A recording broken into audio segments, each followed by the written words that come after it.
बंधुगण नमस्कार। आज मैराथन लाइव को आपको स्वागत।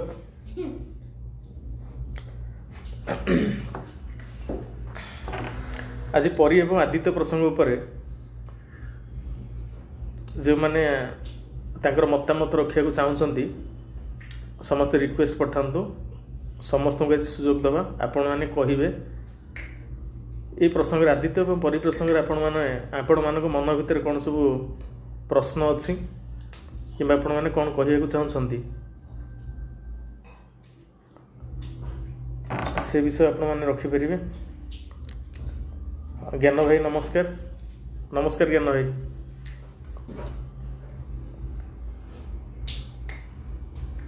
नमस्कार जय जगन्नाथ ज्ञान भाई। आरंभ बड़ी मोबाइल ठीक है।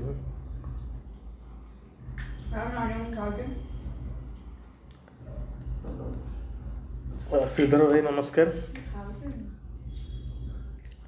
आज गोटे मैराथन लाइव करिया जो मैंने ऐड होगा चाहते समस्ते रिक्वेस्ट पठातु, जनक पर जनक ऐड करवा।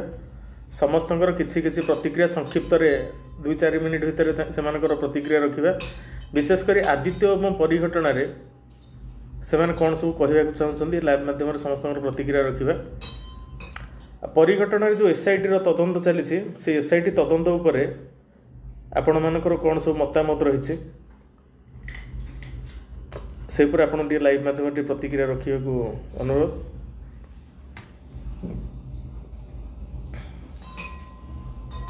जे आज पूर्व लाइव रे तो ये एसआईटी तदंत उपर आम आलोचना करछे जे किभली भाव में ये अरुण बोथरा तदंत प्रक्रिया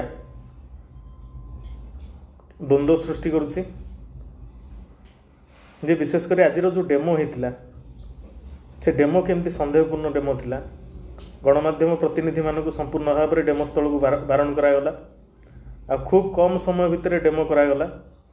आ डेमो चली समय सरोजकर भौणी बो समस्त को गोटे घर भितर बंद कर रखागला। सरोज भौणी को बयान आधार रे जोटा अर्गस न्यूज रे देखैतिले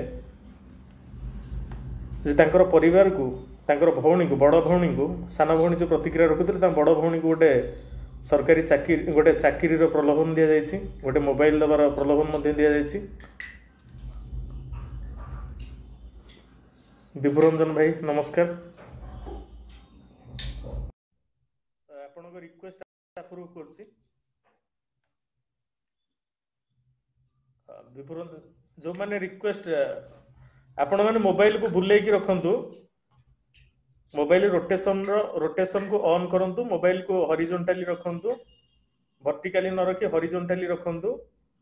हॉरिजॉन्टली रखी तापर आपण रिक्वेस्ट पठांतु।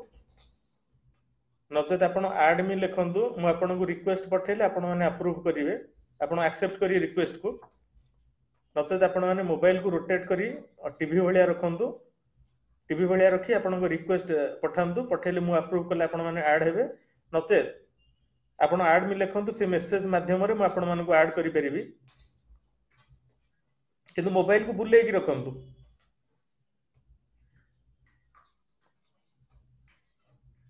ज्ञान भाई जदि ऐड होगा चाहते रिक्वेस्ट पठातु। विभु भाई ऐड हो पार ना। एसके महाराणा भाई रिक्वेस्ट पठे। सच्चिदानंद भाई विजय भाई कथा ऐड होगा। महाराणा भाई अक्षय भाई नमस्कार। विभु भाई आपण रिक्वेस्ट के अप्रूव हो पारलानी। गगन भाई नमस्कार।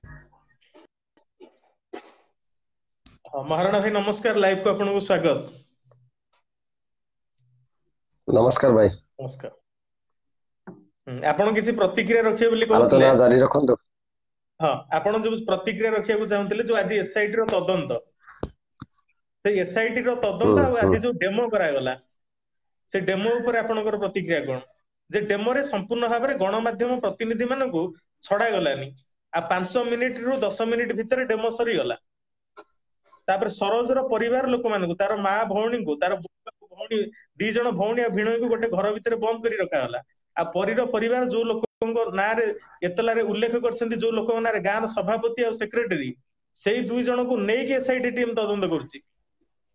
ଯେ ସେମାନେ ଯୋଉ ଗାଁର ଯୋଉ ସଭାପତି ଆଉ ଆଜ୍ଞା ସେକ୍ରେଟାରୀ ଯୋଉମାନଙ୍କ ନାଁରେ ଅଭିଯୋଗ ଅଛି, ସେମାନଙ୍କୁ ନେଇକି ତଦନ୍ତ କରିବାଟା କେତେ ଦୂର ଯଥାର୍ଥ।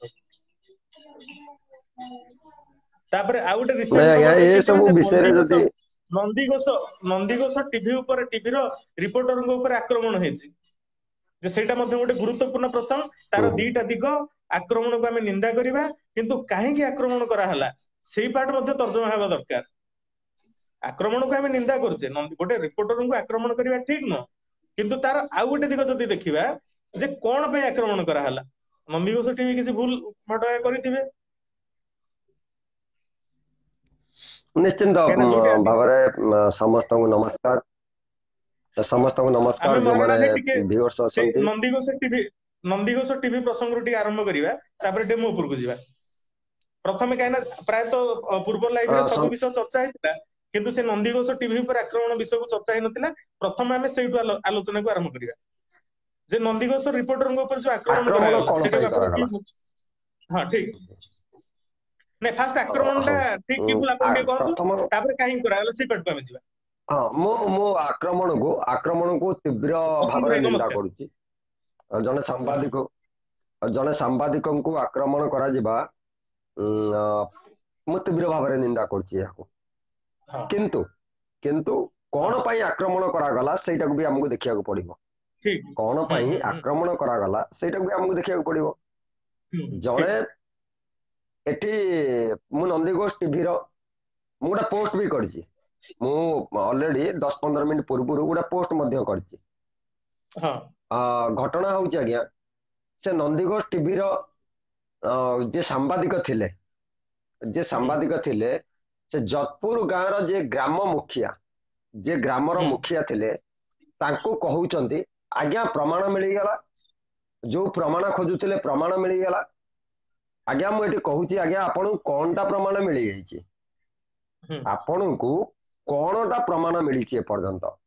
ସରୋଜ ସେଠୀକୁ ଦୋଷୀ ସାବ୍ୟସ୍ତ କରିବା ପାଇଁ, ପରୀର ହତ୍ୟାକାରୀ ବୋଲି ସରୋଜ ସେଠୀ, ତାକୁ ଦୋଷୀ ସାବ୍ୟସ୍ତ କରିବା ପାଇଁ ଆପଣଙ୍କ ପାଖରେ ବର୍ତ୍ତମାନ ସଫିସିଏଣ୍ଟ ଏଭିଡେନ୍ସ ଅଛି କି? ଯଦି ଆମେ ଆଇନ କାନୁନ ଦିଗକୁ ଯିବା, ହୁଁ ହୁଁ ଏପର୍ଯ୍ୟନ୍ତ ଏସଆଇଟି ଟିମ୍ ପାଖରେ ଏପର୍ଯ୍ୟନ୍ତ ସଫିସିଏଣ୍ଟ ଏଭିଡେନ୍ସ ନାହିଁ, ଯାହା ଫଳରେ କି ସିଏ ସରୋଜ ସେଠୀକି ଦୋଷୀ ବୋଲି ପ୍ରମାଣ କରିପାରିବେ। ହୁଁ ଘଟଣାଟା ଗୋଟେ ବୁଝନ୍ତୁ। କଥା, ସେ ନନ୍ଦିଘୋଷ ପାର୍ଟକୁ ଏପର୍ଯ୍ୟନ୍ତ ଟିକେ ଆସିବା। ଆମେ ଯୋଉ ଭଳି ମୁଁ ଆଲୋଚନା କରୁଛେ, ଯାଉଛି ବିଭିନ୍ନ ସେଇଠି ଦିଗକୁ ନେଇକି ଆଲୋଚନା ମୁଁ କରୁଛେ। ସେଇଠି ରଖୁଛି। ମୁଁ ହଁ ସେଇଠିକି ଯାଉଛି ଆଜ୍ଞା, ମୁଁ ସେଇଠିକି ଯାଉଛି। ଟିକେ ଗୋଟେ ମିନିଟ୍ ମତେ ଆପଣ ପ୍ରଶ୍ନ ପଚାରୁଛନ୍ତି, ଗୋଟେ ମିନିଟ୍ ମତେ ଉତ୍ତର ରଖିବାକୁ ଦିଅନ୍ତୁ, ତାପରେ ଆପଣ ଯାହାକୁ ଯୋଡ଼ିବା କଥା ଯୋଡ଼ିବେ। ହଁ ଏପର୍ଯ୍ୟନ୍ତ ଏସଆଇଟି ଟିମ୍ ପାଖରେ ସଫିସିଏଣ୍ଟ ଏଭିଡେନ୍ସ ନାହିଁ, ପ୍ରମାଣ ନାହିଁ। ଯୋଉ ଲେଗିନ୍ସ ଉଦ୍ଧାର କରିଛନ୍ତି, ଯୋଉ ରକ୍ତ ଭିଜା ଗାମୁଛା, ରକ୍ତ ଲାଗିଛି ଯୋଉ ଗାମୁଛାରେ, ଆଉ ଯୋଉ ବଡି ଶବ ବିବେଚ୍ଛେଦ ରିପୋର୍ଟ ଅନୁଯାୟୀ ଏପର୍ଯ୍ୟନ୍ତ ସେ ସଫିସିଏଣ୍ଟ ଏଭିଡେନ୍ସ ନୁହଁ। ହାଇକୋର୍ଟ ମାନ୍ୟବର ଉଚ୍ଚ ନ୍ୟାୟାଳୟ ୟାକୁ ଗୋଟିଏ ଥରରେ ଖାରଜ କରିଦେବେ, ଇଏ ସଫିସିଏଣ୍ଟ ଏଭିଡେନ୍ସ ନୁହଁ। ୟାକୁ କେମିତି ପ୍ରମାଣ କରିବେ? ସିଏ କେମିତି ପ୍ରମାଣ କରିବେ? ଯେହେତୁ ମାନ୍ୟବର ହାଇକୋର୍ଟଙ୍କର ବିଚାର ଅଧୀନ ଏ କେସଟି ଅଛି, ଜଣେ ଦାୟିତ୍ୱ ସମ୍ପନ୍ନ ସାମ୍ବାଦିକ ହିସାବରେ ସେ କୋଉ ଭଳି ଭାବରେ ପ୍ରତିକ୍ରିୟା ରଖିଲେ ସମ୍ପୂର୍ଣ୍ଣ ପ୍ରମାଣ ମିଳିଗଲା। ଯୋଉ ପ୍ରମାଣ ଖୋଜୁଥିଲେ ପ୍ରମାଣ ମିଳିଗଲା। ସେଠି ଆଜ୍ଞା କଣ ଲୋକ କଣ ଭକୁଆ ଅଛନ୍ତି କି? ଯତପୁର ଗାଁ ବାଲା କଣ ଭକୁଆ ଅଛନ୍ତି? ସେ ଯୋଉ ଲୋକ ଏପର୍ଯ୍ୟନ୍ତ ରାତି ଦିନ ଏକଜୁଟ କରୁଛନ୍ତି, ଏସଆଇଟି ଟିମ୍ ଯାଉଛି ଗାଡିରେ ଗାଁରେ ଘନା ଘନ ଗାଡି ପଶୁଛି, ଗାଁ ହୁଲୁସ୍ତୁଲୁ ହଉଛି, ଲୋକ ମାନେ ଦିନ ରାତି ଶୋଇପାରୁଛନ୍ତି ସେଠି? ଶାନ୍ତିରେ ଟିକେ ନିଶ୍ୱାସ ନେଇ ପାରୁଛନ୍ତି କି ସେମାନେ? ସେମାନେ କଣ ବୋକା ଅଛନ୍ତି କି? ସେମାନଙ୍କ ଆଖି ଆଗରେ ଆପଣ କହିବେ ପ୍ରମାଣ ମିଳିଗଲା, ସେମାନେ କଣ ମୂର୍ଖ? ଆପଣଙ୍କୁ କଣ ପାଇଁ ଆକ୍ରମଣ କଲେ? ଏତେ ସାମ୍ବାଦିକ ଯାଇଛନ୍ତି, ଅଲଗା ଅଲଗା ନ୍ୟୁଜ ଚ୍ୟାନେଲ ସାମ୍ବାଦିକ ଯାଉଛନ୍ତି, ଅର୍ଗସ ଯାଉଛି, ଓଟିଭି ଯାଉଛି, ଠିକ, ହଁ କନକ ସେଇଟା ନ୍ୟୁଜ ବି ଗୋଟେ ଯାଉଛି, ପ୍ରଶ୍ନ। ନ୍ୟୁଜ7 ହଁ ଯାଉଛି, ଠିକ ନକ୍ଷତ୍ର ନ୍ୟୁଜ ଯାଉଛି, ଏତେ ନ୍ୟୁଜ ଚ୍ୟାନେଲ ବାଲା ଯାଉଥିବା ବେଳେ ଠିକ ଠିକ ନନ୍ଦିଘୋଷ ହଁ ଟିଭିର ସାମ୍ବାଦିକଙ୍କ ଉପରେ ପର୍ଟିକୁଲାରି କଣ ପାଇଁ ଆକ୍ରମଣ କରାଗଲା? ଠିକ, ସେଇଟା ଆପଣ ଭଲ ହୁଏତ ସେ ପ୍ରଶ୍ନଟେ କିଛି କହିଲେ। ତ୍ରୁଟି ବିଛୁଟି କରିଛନ୍ତି, ହଁ ଠିକ ଠିକ। ଏତେ ସାମ୍ବାଦିକ ଯାଉଥିବା ଭିତରେ ତାଙ୍କ ଉପରେ କଣ ପାଇଁ ସ୍ପେସିଆଲି ତାଙ୍କ ଉପରେ କଣ ହଁ, ପାଇଁ ଆମେ ଆକ୍ରମଣ କରାଗଲା? ଆକ୍ରମଣ, ମହାରଣା ଭାଇ ଆମେ ଟିକେ ପୁଣି ଥରେ କହିଦବା, ସାମ୍ବାଦିକଙ୍କ ଉପରେ ଆକ୍ରମଣକୁ ଆମେ ନିନ୍ଦା କରୁଛେ, କିନ୍ତୁ କାହିଁକି ଆକ୍ରମଣ ହେଲା ସେଇଟା ବି ମୁଁ ତର୍ଜମା କହୁଛି ଯୋଗ୍ୟ। ହଁ, କାହିଁକିନା ଲୋକ ନିଶ୍ଚିନ୍ତ, ଆମକୁ ଭୁଲ ମୁଁ ବୁଝିବେ। କହୁଛି ନନ୍ଦିଘୋଷ ଟିଭିର ଲୋକ ସାମ୍ବାଦିକ ଲୋକ ଆମକୁ ଉପରକୁ ଲୋକ ଆକ୍ରମଣ ଆମକୁ ଭୁଲ କରାଯାଇଛି। ବୁଝିବେ। ସେ ଯୋଉ ଦେଖନ୍ତୁ, ପରିସ୍ଥିତିରେ ଏଠି ବି, ତ ଲୋକ, ଏଠି ନା ଲୋକ, ଯୋଉ କିଛି ଲୋକ ଆମକୁ ପରିସ୍ଥିତିରେ ଭୁଲ ବି, ନା ନା ବୁଝିପାରନ୍ତି। ନା ନା ନା ନା ନା ଲୋକ ହଁ, ବୁଝିବେନି। ସେ କହିବେ ଆମେ ଆକ୍ରମଣକୁ ଯିଏ ବୁଝିଲା ସମର୍ଥନ ବୁଝିଲା କରୁଛେ। ଢୋ ହେଇଯାଉଛି, ଆମର ଯିଏ ହଁ ବୁଝିଲା ଢୋ ହେଇଯାଉଛି। ହଁ। ନା ଆକ୍ରମଣକୁ ଆମେ ସମର୍ଥନ କରୁନେ ସନ୍ତୋଷ ବାବୁ, ମୁଁ ଆକ୍ରମଣକୁ ହୁଁ, ସମର୍ଥନ କରୁନି। ସେ ହୁଁ, ହୁଁ, ଯେକୌଣସି ପରିସ୍ଥିତିରେ ବି ସାମ୍ବାଦିକଙ୍କୁ ଆକ୍ରମଣ, ଏଟା ଗୋଟେ ନିନ୍ଦନୀୟ ଘଟଣା, ଏଥିରେ ଆମେ ସମର୍ଥନ କରୁନେ, ହୁଁ। କିନ୍ତୁ କଣ ପାଇଁ ବି ଆକ୍ରମଣ କରାଗଲା ସେଇଟା ବି ଜାଣିବା ଦରକାର। ଠିକ ଠିକ ଠିକ। ହଁ ହଁ। କଣ ତାପରେ ପାଇଁ ଏତେ ଜଣଙ୍କ ଜଣ ଉପରୁ ଆକ୍ରମଣ ସାମ୍ବାଦିକ ନ କରାଗଲା ହେଇକି ସେଇଟା ବି ଖାଲି ଜାଣିବା ଦରକାର ପର୍ଟିକୁଲାର ମଣିଷ ପାଇଁ। ନନ୍ଦିଘୋଷ ଟିଭି ସାମ୍ବାଦିକ କାହିଁକି ଆକ୍ରମଣ କରାହେଲା, ବାସ୍ ସେଇଟା ବି ନିହାତି ଭାବରେ। ବାସ୍ ମତେ ଏଇଠି ମତେ ଏଇଠି ଗୋଟେ କଥା କୁହନ୍ତୁ, ଯୋଉ ହଁ ଅଖା ଭିତରୁ ମିଳିଲା ପରୀର ହାଡ, ଯୋଉ ଅଖା ଭିତରୁ ପରୀର ହାଡ ମିଳିଲା, ସେ ଅଖା ହଁ ଭିତରେ ପରୀର ମେରୁଦଣ୍ଡ ହାଡ ଥିଲା କି? ପରୀର ହୁଁ ମେରୁଦଣ୍ଡ ହାଡ ସେ ଅଖା ଭିତରେ ଥିଲା କି? ହଁ। ଆପଣ ସ୍ପଷ୍ଟ ଭାବରେ ମତେ ନାଇଁ, କୁହନ୍ତୁ, ପରୀର ମେରୁଦଣ୍ଡ ହାଡ ଥିଲା କି ବୋଥ୍ରା ତା ଭିତରେ? ବୋଥ୍ରା ବୋଥ୍ରା ବୋଥ୍ରା ଆଜି ସେ ଯେତେବେଳେ ହାଡ ଉପରେ ନୀରବ ଥିଲେ, ସେ ହାଡ ଉପରେ ଯେ ଗୋଟେ ମନ୍ତବ୍ୟ ଦେଇଛନ୍ତି, ଭାବିଛନ୍ତି କି? ହଁ, ସେ ହାଡ ଉପରେ ପୁରା ଭରିକୁ ଟିକେ ମନ୍ତବ୍ୟ ଦେବେ, ଆମର କି ଦରକାର ନାହିଁ, କିନ୍ତୁ ଆମକୁ ଏତେ ବୋକା ହଁ ଭାବନ୍ତୁନି ବୋଥ୍ରା ସାର୍। ହଁ ହଁ। ବୋଥ୍ରା ସାରେ ଓଡିଶାର ଆମେ ଆମେ ଜନସାଧାରଣଙ୍କୁ ମହାରଣା ଏତେ ଭାଇ, ବୋକା ଆମେ ଭାବିବା ଧୀରେ ଧୀରେ ଦରକାର ନୁହଁ।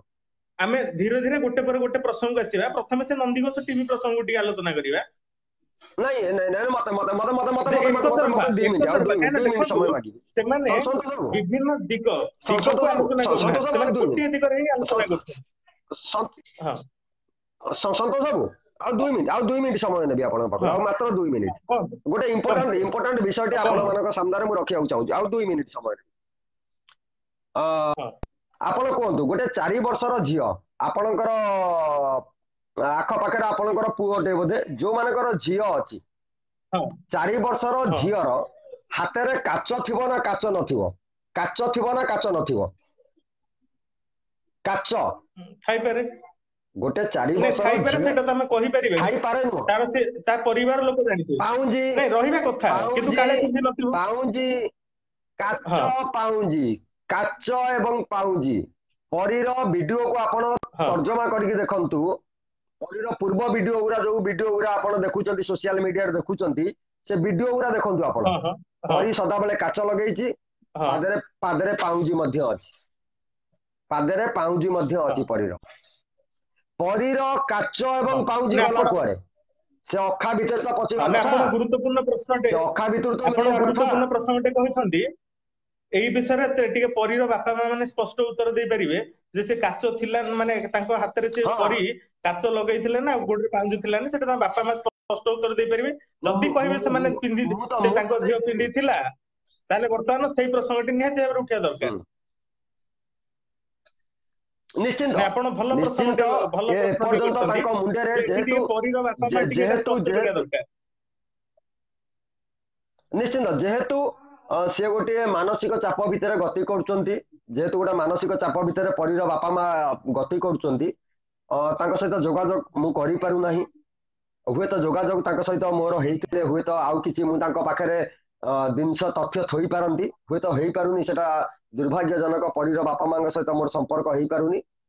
ନିଶ୍ଚିନ୍ତ ହୁଁ, ଭାବରେ ସିଏ ତାଙ୍କ ବାପା ମାଙ୍କ କତରୁ ଏଇଟା କନଫର୍ମ ହବା ଦରକାର, ପରୀ ଯେତେବେଳେ ମିସିଂ ହେଲା, ସେତେବେଳେ ସେ କାଚ ଏବଂ ପାଉଁଜି ପିନ୍ଧିଥିଲା ନା ନାହିଁ। ବୋଥ୍ରା ସାର୍ ଯଦି ପରୀର ବାପା ମା ସ୍ପଷ୍ଟ ଏଠି କରିଦେବେ, ହଁ ସେ କାଚ ଏବଂ ପାଉଁଜି ପିନ୍ଧିଥିଲା, ବୋଥ୍ରା ସାର୍ ସେ କାଚ ଏବଂ ପାଉଁଜି ଖୋଜିକି ଆଣିବାକୁ ବାଧ୍ୟ। ଏଠି ବାଧ୍ୟ ନିହାତି ସିଏ। ନିହାତି, ଯଦି ଲେଗିନ୍ସ ବି ଯଦି ଖୋଜି ପରୀର ପାଉଛନ୍ତି, ବାପା ମା, ଯଦି ଲେଗିନ୍ସ ଖୋଜି ପାଉଛନ୍ତି, ହଁ, ଯଦି ରକ୍ତ ଭିଜା ଗାମୁଛା ଖୋଜି ପାଉଛନ୍ତି, ଯଦି ଡ୍ରେସ ରୁ ସିମେନ୍ସ ପାଇ ପାରୁଛନ୍ତି, ତାହେଲେ ସେ କାଚ ଯଦି ଥିବ, ଯଦି ଥାଏ, କାହିଁକିନା ବର୍ତ୍ତମାନ ସୁଦ୍ଧା ଆମେ କନଫର୍ମ ନୁହଁ, ଯଦି ଥାଏ କାଚ ଆଉ ପାଉଁଜି ଥାଏ, ତାହେଲେ ସେ ଖୋଜିବାକୁ ବାଧ୍ୟ। ଏଇ ଜିନିଷଟାକୁ କିନ୍ତୁ ବର୍ତ୍ତମାନ ଆମେ ଏଇଟା କନଫର୍ମ ନୁହଁ। ଏଇ ଜିନିଷଟାକୁ ଯୋଉମାନେ ଆମେ ସମେତେ ସ୍ୱର ଉଠେଇଛେ ଆଜ୍ଞା, ଏଇ ଜିନିଷଟାକୁ ଆମେ ମିସିଂ କରିଥିଲେ। ହଁ କିନ୍ତୁ ଆଜି ଯେତେବେଳେ ମୁଁ ଗୋଟେ ହଁ ରକ୍ତଦାନ ଠିକ ଠିକ। ଶିବିରରୁ ଆସୁଥିଲି, ହଁ ରକ୍ତଦାନ ଶିବିରରୁ ଆସି ସାରିଲା ହଁ ପରେ ମୁଁ ଯେତେବେଳେ ସଞ୍ଜ ବେଳେ ବସିଥିଲି, 4ଟା 5ଟା ହବ, ଘର ଦୁଆର ମୁହଁରେ ବସିଥିଲି, ଟିକେ ଥକାନ ଲାଗିଲା। ମୋ ଘର ଦୁଆର ମୁହଁରେ ଆଜ୍ଞା ଛୋଟ ଛୁଆ ମାନେ ହଁ ଖେଳନ୍ତି, ମୋର ବି ଗୋଟେ ଛୋଟ ପୁଅଟେ, ମୋ ପୁଅ ସହିତ ହଁ ହଁ ସମସ୍ତେ ହଁ ଖେଳନ୍ତି। ମୁଁ ମୋ ମୋ ପୁଅର ବୟସ ଯେହେତୁ 6-7 ବର୍ଷ, ତା ସହିତ ଖେଳୁଥିବା ପିଲାମାନଙ୍କର ବୟସ ବି ସେଇ 4-5-6 ବୟସ ଭିତରେ ସମସ୍ତେ ଅଛନ୍ତି ପିଲା ପିଲାମାନେ ଖେଳନ୍ତି ତା ସମସ୍ତେ। ସହିତ। ମୁଁ ଷ୍ଟଡି କଲି, ମୁଁ ଗୋଟେ ନଜର ପକେଇଲି, ହୁଁ ମୁଁ ଗୋଟେ ନଜର ପକେଇଲି କି ମୋ ପୁଅ ସହିତ ଯୋଉମାନେ ଖେଳୁଛନ୍ତି ସିଏ ବୋଧେ ସେ ଝିଅ ମାନେ ସବୁ ପରି, ସେ ଝିଅ ମାନେ ସବୁ ପରି କଣ ହୁଁ ପିନ୍ଧିଛି ମୋ ନଜର ହୁଁ ପଇଲା। ହୁଁ ତ ପ୍ରତ୍ୟେକ ଝିଅ ମାନେ କାଚ ପିନ୍ଧୁଛନ୍ତି, ପାଉଁଜି ପିନ୍ଧୁଛନ୍ତି, ତ ତେଣୁକରି ମୁଁ ପରୀର ପ୍ରତ୍ୟେକ ଭିଡିଓ କୁ ମୁଁ ତର୍ଜମା କଲି। ତର୍ଜମା କରିସାରିଲା ପରେ ମତେ ଲାଗିଲା ନାଇଁ ପରୀ କାଚ ଏବଂ ପାଉଁଜି ପିନ୍ଧିଛି, ବୋଥ୍ରା ସାର୍ ସେ କାଚ ଏବଂ ପାଉଁଜି ଖୋଜିକି ଆଣନ୍ତୁ ପ୍ରଥମେ। ଯଦି ପରୀର ବାପା ମା ହୁଁ ହୁଁ ସ୍ପଷ୍ଟ ଠିକ। କରିଦେବେ ନାଇଁ ସେଇଦିନ ସେ କାଚ ଏବଂ ପାଉଁଜି ପିନ୍ଧିଥିଲା, ବୋଥ୍ରା ସାର୍ ବାଧ୍ୟ ହବେ ଯେ ଲେଗିନ୍ସ ଖୋଜିକି ପାଉଛନ୍ତି, ଯେ ଲେଗିନ୍ସ ଖୋଜିକି ପାଉଛନ୍ତି, ଲେଗିନ୍ସ ଯୋଉ ତେବେ ସେ କାଚ ହଁ ଏବଂ ପାଉଁଜି ଖୋଜିକି ପାଇଯିବେ। ଯେ ବର୍ତ୍ତମାନ ଗୋଟେ ଚ୍ୟାନେଲରୁ ଦେଖିବାକୁ ମିଳିଲା ଯେ 3ଟା ଲେଗିନ୍ସ ମିଳିଛି। ତାପରେ ପରୀର ପରିବାର ସେ ଲେଗିନ୍ସ ର କଲରକୁ ନେଇ ମଧ୍ୟ କଣ ଟିକେ ଦ୍ୱନ୍ଦ୍ୱରେ ଅଛନ୍ତି। ଆଉ ବର୍ତ୍ତମାନ ସୁଦ୍ଧା ପରୀର ପରିବାର ଆଇଡେଣ୍ଟିଫାଇ କରିନାହାନ୍ତି ଯେ ସେଇ ଲେଗିନ୍ସ ତାଙ୍କ ଝିଅର। ନାଇଁ ମୁଁ କାଲି ଆମେ ଗୋଟେ ପୋଷ୍ଟ ମହାରଣା ଭାଇ କରିଥିଲି ସେଇ ସନ୍ତୋଷ ବାବୁ, ପ୍ରସଙ୍ଗଟି ଆପଣଙ୍କ ଆସିବା। ପ୍ରଶ୍ନର ଉତ୍ତର ଟିକେ ମୁଁ ହଁ ସେଇ ପ୍ରସଙ୍ଗଟି ଆସି ଆମେ ଟିକେ ହୁଁ। ଡାଇଭର୍ଟ ହେଇଯାଉଛେ। ଆଗ ଟିକେ ସେ ନନ୍ଦିଘୋଷ ଟିଭି ପ୍ରସଙ୍ଗଟା ସାରିଦବା, ତାପରେ ଏଇ ପ୍ରସଙ୍ଗଟି ଆସିବା। ହଁ ଯେ ହଁ ନନ୍ଦିଘୋଷ ଟିଭି ଯୋଉ ପ୍ରସଙ୍ଗ ଏକତରଫା ଉପରେ ଭାବରେ ନ୍ୟୁଜ ମୁଁ ଏତିକି ଦେଖଉଛନ୍ତି। ହଁ ନନ୍ଦିଘୋଷ ଟିଭି ଦେଖନ୍ତୁ, ନନ୍ଦିଘୋଷ ଟିଭି ଏକତରଫା ଭାବରେ ସେ ଆପଣ ଯେମିତି ପ୍ରସଙ୍ଗଟା ବର୍ତ୍ତମାନ ଉଠେଇଲେ ଚୁଡି ଆଉ ପାଉଁଜି କି ଲେଗିନ୍ସ କାହାର, ସେଇ ପ୍ରସଙ୍ଗ ନନ୍ଦିଘୋଷ ଟିଭି ଏଇଭଳି ଭାବରେ ପ୍ରସଙ୍ଗ ଦେଖଉନାହାନ୍ତି। ସେମାନେ ଏକତରଫା ଭାବରେ ଗୋଟେ ନ୍ୟୁଜ ଦେଖଉଛନ୍ତି, ଆଜ୍ଞା ତାଙ୍କ ଯୋଉଟା ସେମାନେ କତିରେ ତାଙ୍କ କମେଣ୍ଟସ ଦେଖନ୍ତୁ। ମିଡିଆ ତାଙ୍କର ବାଲାଙ୍କ ପାଖରେ ସୋସିଆଲ ମିଡିଆର ଯୋଉ ସନ୍ତୋଷ ନ୍ୟୁଜ ବାବୁ ସାଇଟ ଅଛି ତା ଭିତରେ କମେଣ୍ଟସ ଟିକେ ଦେଖନ୍ତୁ, ସନ୍ତୋଷ ବାବୁ ସେ କମେଣ୍ଟସ ରୁ ସେମାନେ ଜାଣିପାରିବେ। ମେନ୍ ଷ୍ଟ୍ରିମ୍ ମିଡିଆ ସାମ୍ନାରେ କୌଣସି ପ୍ରଶ୍ନ ତାଙ୍କର ନାହିଁ। ଆପଣ ଦେଖନ୍ତୁ ହୁଁ ମାଧ୍ୟମରେ ସାଧାରଣ ଜନତା ମାନେ ଯୋଉ ପ୍ରଶ୍ନ ସୃଷ୍ଟି କରୁଛନ୍ତି, ତାକୁ ନେଇକି ଗଣମାଧ୍ୟମ ମାନେ ପ୍ରଶ୍ନ ସୃଷ୍ଟି କରୁଛନ୍ତି। ଆଜି ପର୍ଯ୍ୟନ୍ତ ହୁଁ ତାଙ୍କ ମନୁଟେ ସେ ପ୍ରଶ୍ନ ସୃଷ୍ଟି କରିନାହାନ୍ତି। ସେ ଗଣମାଧ୍ୟମ ପ୍ରତିନିଧି ହୁଅନ୍ତୁ, ସେ ବିଜେପି ବାଲା ହୁଅନ୍ତୁ, ସେ କଂଗ୍ରେସ ବାଲା ହୁଅନ୍ତୁ, ଏପର୍ଯ୍ୟନ୍ତ ସେ ଗୋଟାଏ ପ୍ରଶ୍ନ ନିଜେ ସୃଷ୍ଟି କରିନାହାନ୍ତି। ଆମେ ହୁଁ ଯାହା ସନ୍ତୋଷ ସାହୁ ଯୋଉ ପ୍ରଶ୍ନ ସୃଷ୍ଟି କରୁଛନ୍ତି, ଏସକେ ହଁ ମହାରଣା ଯୋଉ ପ୍ରଶ୍ନ ସୃଷ୍ଟି କରୁଛି, ଶିବାଶିଷ ଷଡଙ୍ଗୀ ହୁଁ ଯୋଉ ପ୍ରଶ୍ନ ସୃଷ୍ଟି କରୁଛି, ହଁ ଅକ୍ଷୟ କର ଭାଇ ଯୋଉ ପ୍ରଶ୍ନ ସୃଷ୍ଟି କରୁଛନ୍ତି, ପ୍ରଶାନ୍ତ ବାରିକ ଭାଇ ଯୋଉ ପ୍ରଶ୍ନ ସୃଷ୍ଟି କରୁଛନ୍ତି, ରାକେଶ ଜେନା ଯୋଉ ପ୍ରଶ୍ନ ସୃଷ୍ଟି କରୁଛନ୍ତି, ହଁ ସେଇ ପ୍ରଶ୍ନକୁ ନେଇକି ଆମ ପାଖରୁ ସୋସିଆଲ ମିଡିଆରୁ ପ୍ରଶ୍ନ ନେଇକି ସିଏ ତାଙ୍କୁ ସେଇଟାକୁ ଘେରୁଛନ୍ତି। ଯେ ତାଙ୍କ ପାଖରେ ନନ୍ଦିଘୋଷ କିଛି ଟିଭି ପ୍ରଶ୍ନ ନାହିଁ। ଏଇଭଳିଆ କ୍ରସ୍ ଆଉ କୋଶ୍ଚିନ୍ ନନ୍ଦିଘୋଷ କିଛି ଟିଭି ବାଲା କରୁନାହାନ୍ତି, କାହିଁକିନା ସେମାନେ ଗୋଟିଏ ସାଇଡରେ ନ୍ୟୁଜ କରୁଛନ୍ତି। କିଛି କ୍ରସ୍ କରିବେନି। ସବୁବେଳେ ଅପରାଧୀକୁ ସୁହାଇଲା ଭଳିଆ ନ୍ୟୁଜ ଆଜ୍ଞା କରୁଛନ୍ତି। ତାଙ୍କ କାହିଁକିନା ମୁହଁରେ ବା ଦେଖନ୍ତୁ ଲଡୁ ମରା ହେଇଛି। ଯେମିତି ଆଦିତ୍ୟ ଦାସ ପ୍ରସଙ୍ଗ ଟିକେ ଆସିବା ହାରି, ସାଇକୋ ଲେଡି ଫେରାର, ପୁଣି ସେମାନେ ଆସିକି ସେଇ ଝିଅର ହୁଁ। ଇଣ୍ଟରଭ୍ୟୁ ନେଲେ। ଯଦି ନନ୍ଦିଘୋଷ ଟିଭି ଆପଣଙ୍କୁ ଏଇଠି ଏଇ ଲାଇଭ ଭିଡିଓରେ ଆମେ କହିବାକୁ ଚାହୁଁଛୁ, ଯଦି ଆପଣ ଏଇଭଳିଆ ନ୍ୟୁଜ ପ୍ରସାରଣ କରୁଛନ୍ତି, ଏଇଟା କେତେ ଦୂର ଠିକ? ତାପରେ ସେଇ ଚିନୁ ପ୍ରସଙ୍ଗରେ ଯୋଉ ସାଇକୋ ଲେଡି ଫେରାର କହିଲେ, ଯଦି ସେଇ ପ୍ରସଙ୍ଗରେ ଆପଣଙ୍କୁ ଟାର୍ଗେଟ କରାଯାଇଥାନ୍ତା, ଆପଣଙ୍କୁ କି ଆକ୍ରମଣ କରିଥାନ୍ତା, ତାହେଲେ କଣ କହିଦେଲେ। ତାପରେ ପରବର୍ତ୍ତୀ ସମୟରେ ଆପଣ ତାର ପ୍ରତିକ୍ରିୟା ଆଣୁଛନ୍ତି ଯେ କଣ ପାଇଁ ଆପଣ ଏଇଭଳିଆ ନ୍ୟୁଜ କଣ ପାଇଁ ଦେଖାଉଛନ୍ତି। ଏଠି ଯଦି ଆପଣ ପରିପ୍ରସଙ୍ଗରେ ନ୍ୟୁଜ ଦେଖାଉଛନ୍ତି, ତାହେଲେ ସରୋଜର ଯୋଉ ଅଭିଯୋଗ ଥିଲା ସେ ଉପରେ କାହିଁ ଆପଣ ତର୍ଜମା କରୁନାହାନ୍ତି? ଆପଣ କାହିଁ ସେ ହାଡ ମିସିଂ ପାର୍ଟକୁ ଆଲୋଚନା କରୁନାହାନ୍ତି? ଆପଣ ସେ ବୋଥ୍ରାଙ୍କର ଭାଇରାଲ ଅଡିଓ ଉପରେ କାହିଁକି ଆଲୋଚନା କରୁନାହାନ୍ତି? ସରୋଜଙ୍କର ପରିବାର ଲୋକ ଯୋଉ ଅଭିଯୋଗ ଆଣୁଛନ୍ତି, ତାଙ୍କୁ ଯୋଉ ଟଙ୍କା ଯୋଚା ହଉଛି, ଚାକିରିର ପ୍ରଲୋଭନ ଦିଆହଉଛି, ସେ ଉପରେ କାହିଁ ଆପଣ ଆଲୋଚନା କରୁନାହାନ୍ତି? ଏସ୍ଆଇଟି ଟିମ୍, ସେ ଗାଁର ସଭାପତି ଆଉ ସେକ୍ରେଟାରୀ, ସେମାନଙ୍କୁ ନେଇ ମହାରଣା ଭାଇ କଟିଗଲେ, ମୁଁ ଆପଣଙ୍କୁ ଆଉଥରେ ରିକ୍ୱେଷ୍ଟ ପଠାଉଛି।